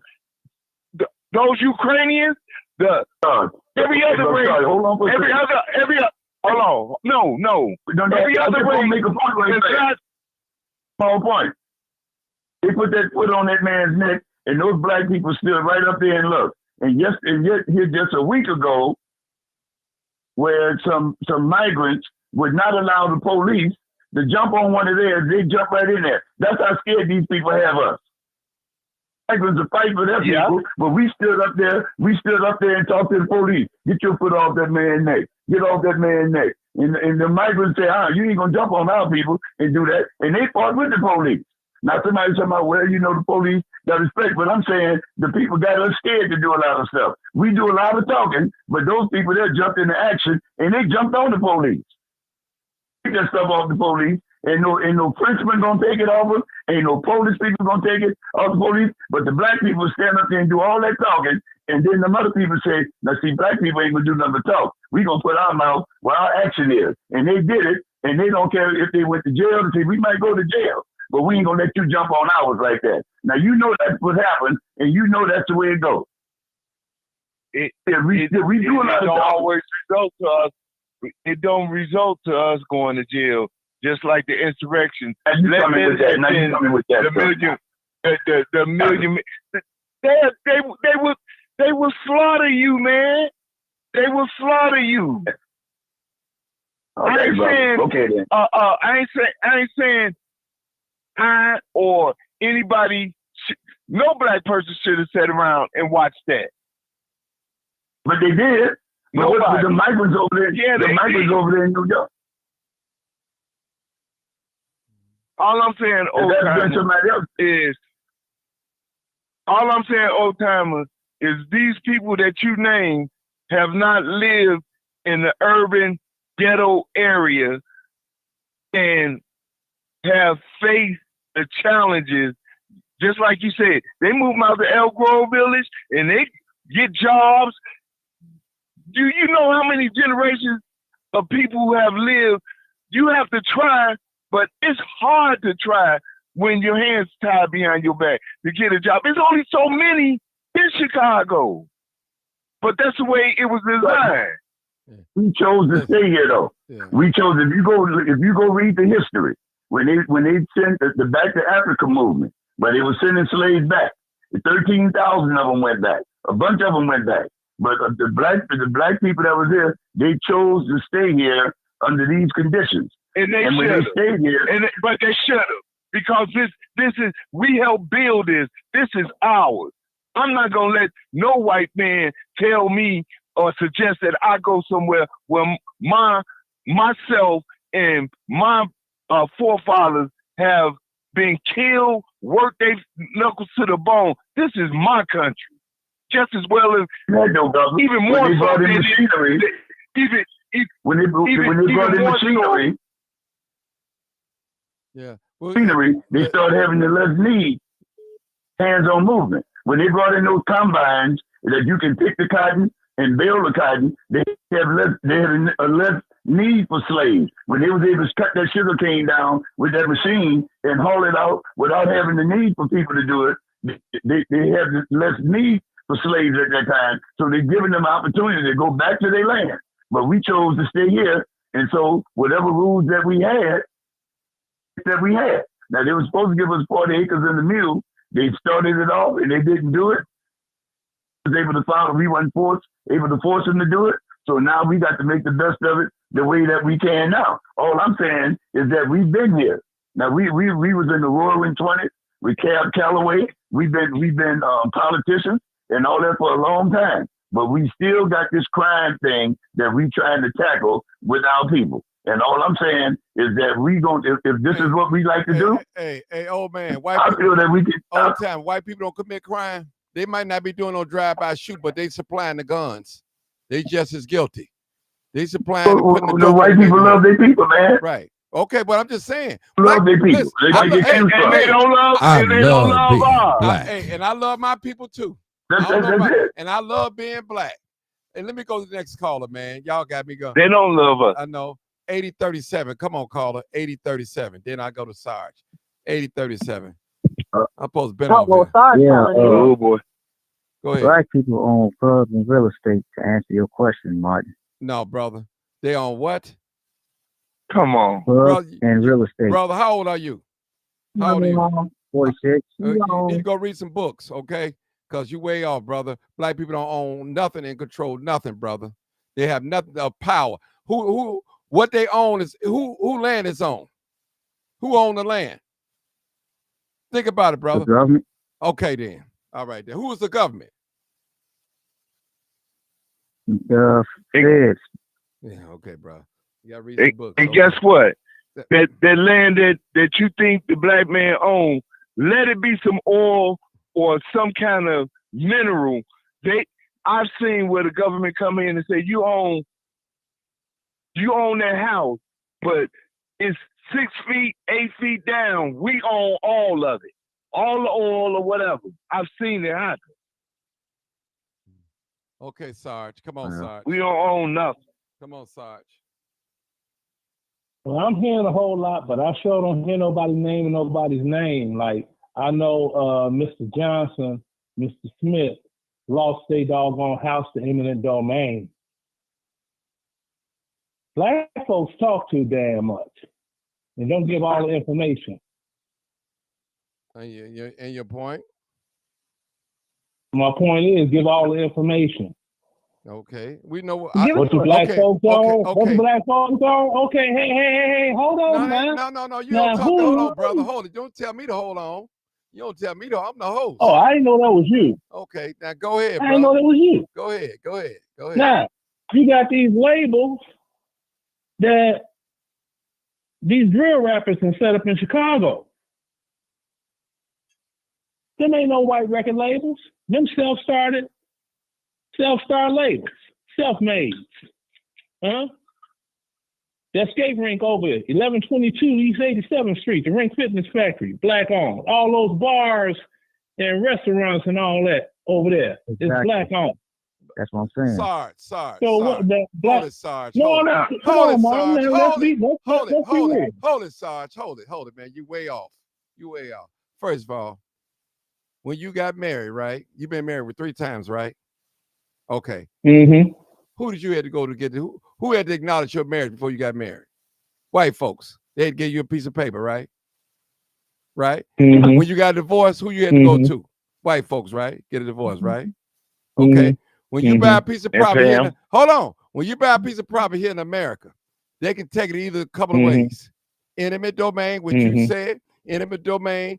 That means they come and take away the property and say, hey, we want this property. We're supposed to pay you the fair market value. That's how it works. Now, if you don't pay your taxes on that property that you own, the government's going to take over. They're going to own it. You don't own the land.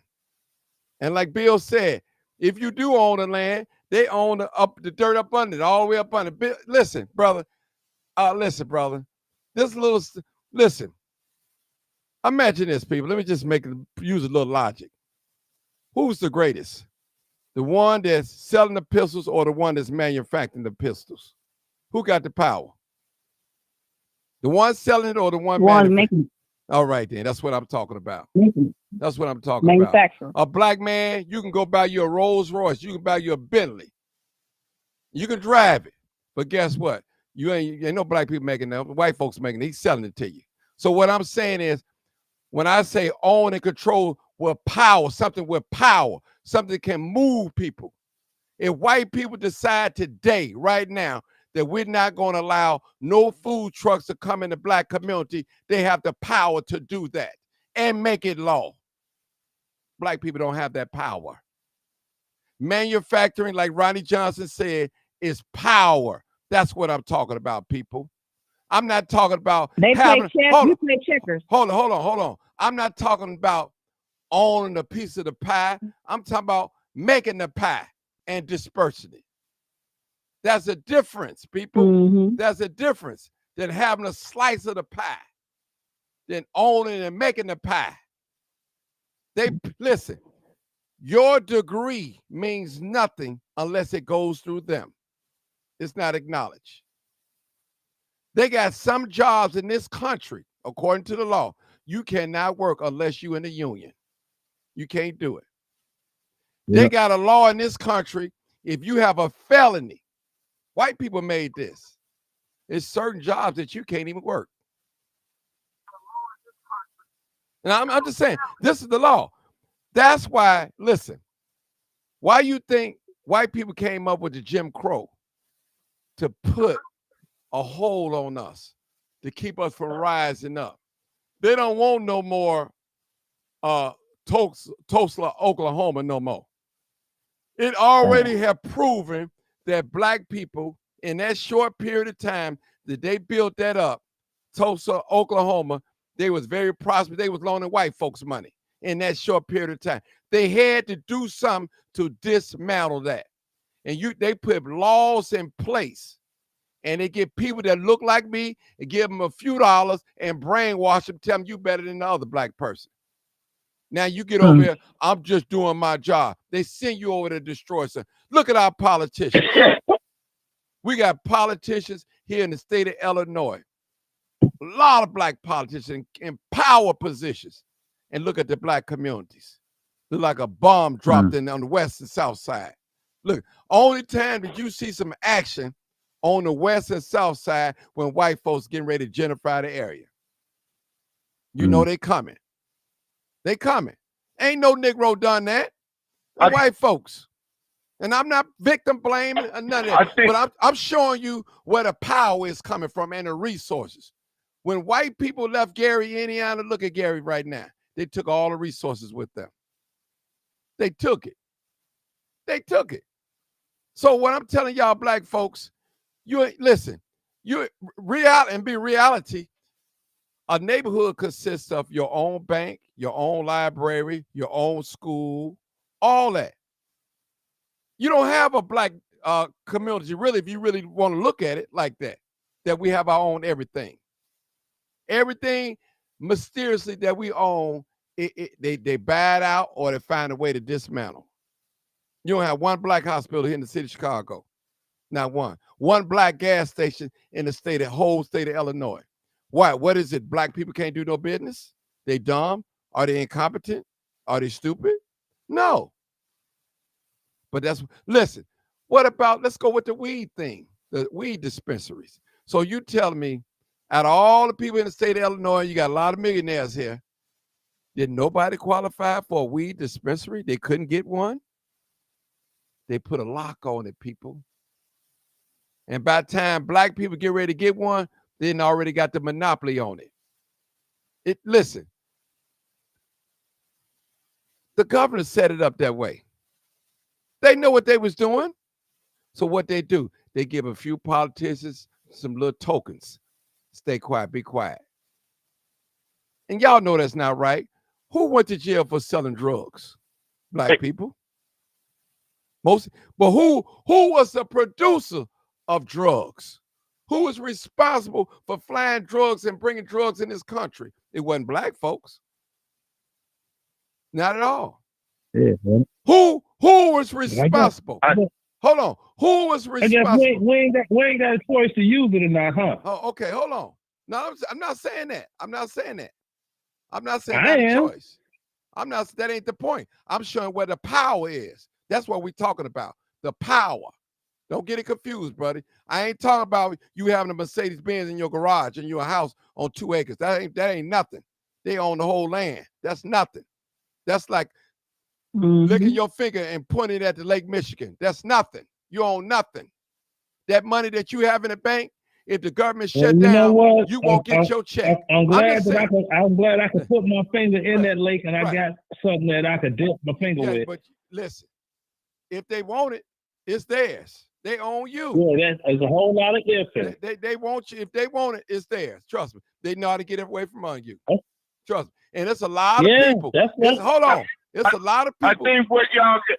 Hold on. I'm going with power. See, he looking at individualism. I'm looking as a group.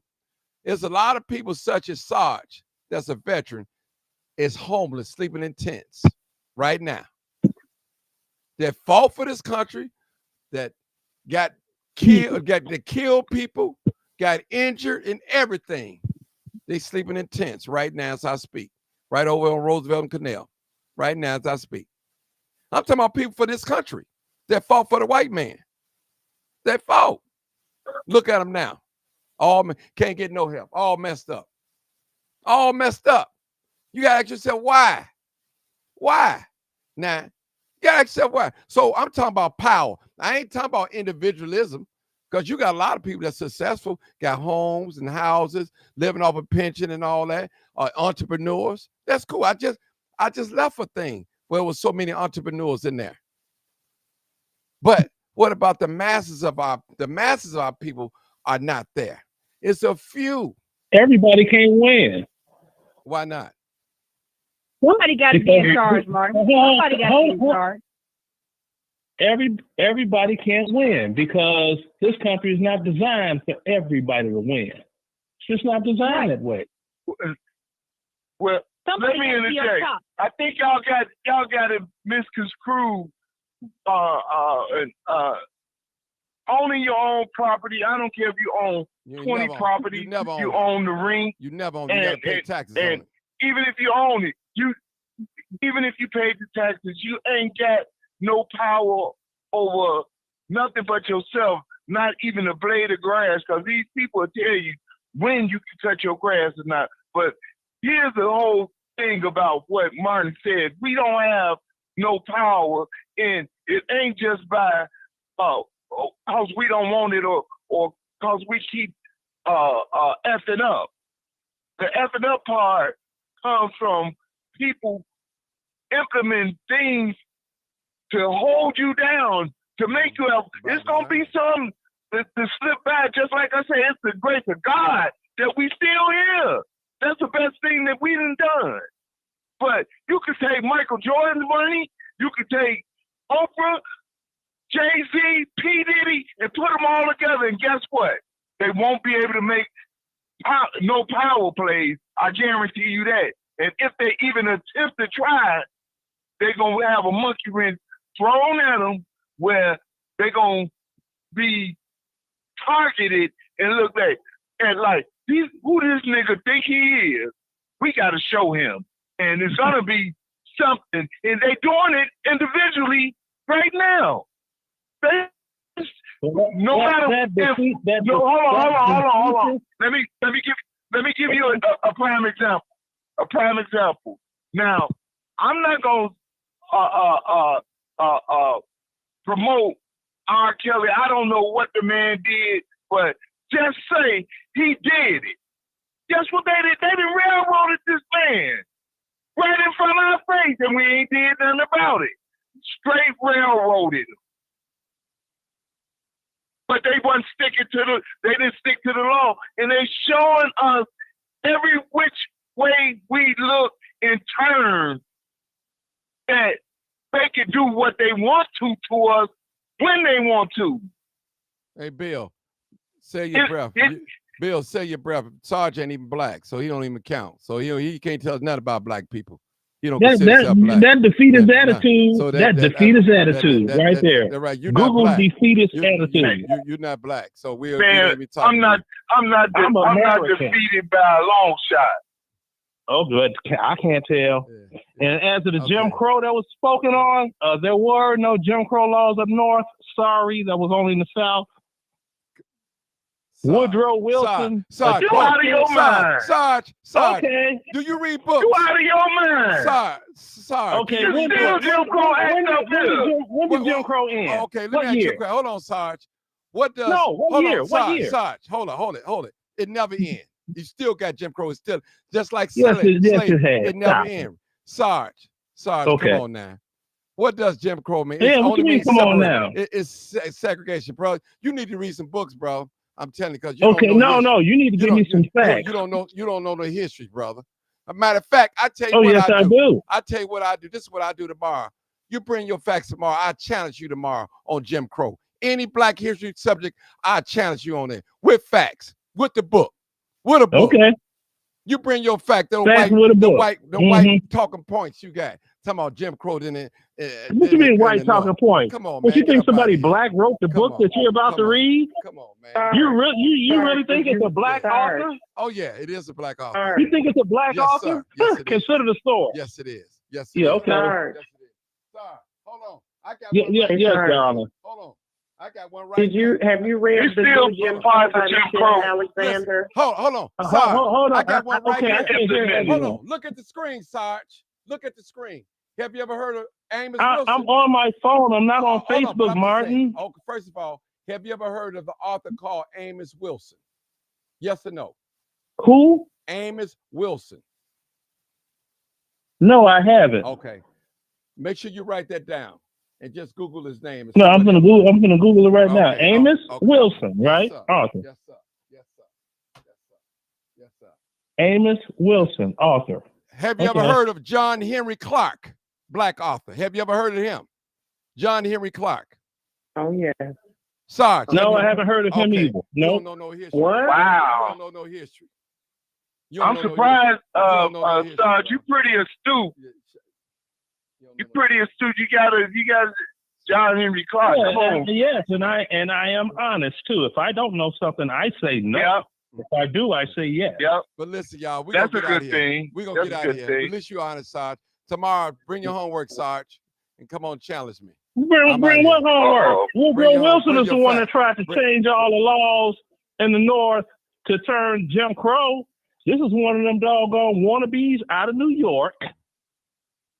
Because that's where most of all of this comes from. Like, people actually think, what was that dude named? The Back to Africa guy with the hat and all of that. You don't even know it's called Marcus Garvey. You don't even know nothing about him. Marcus Garvey.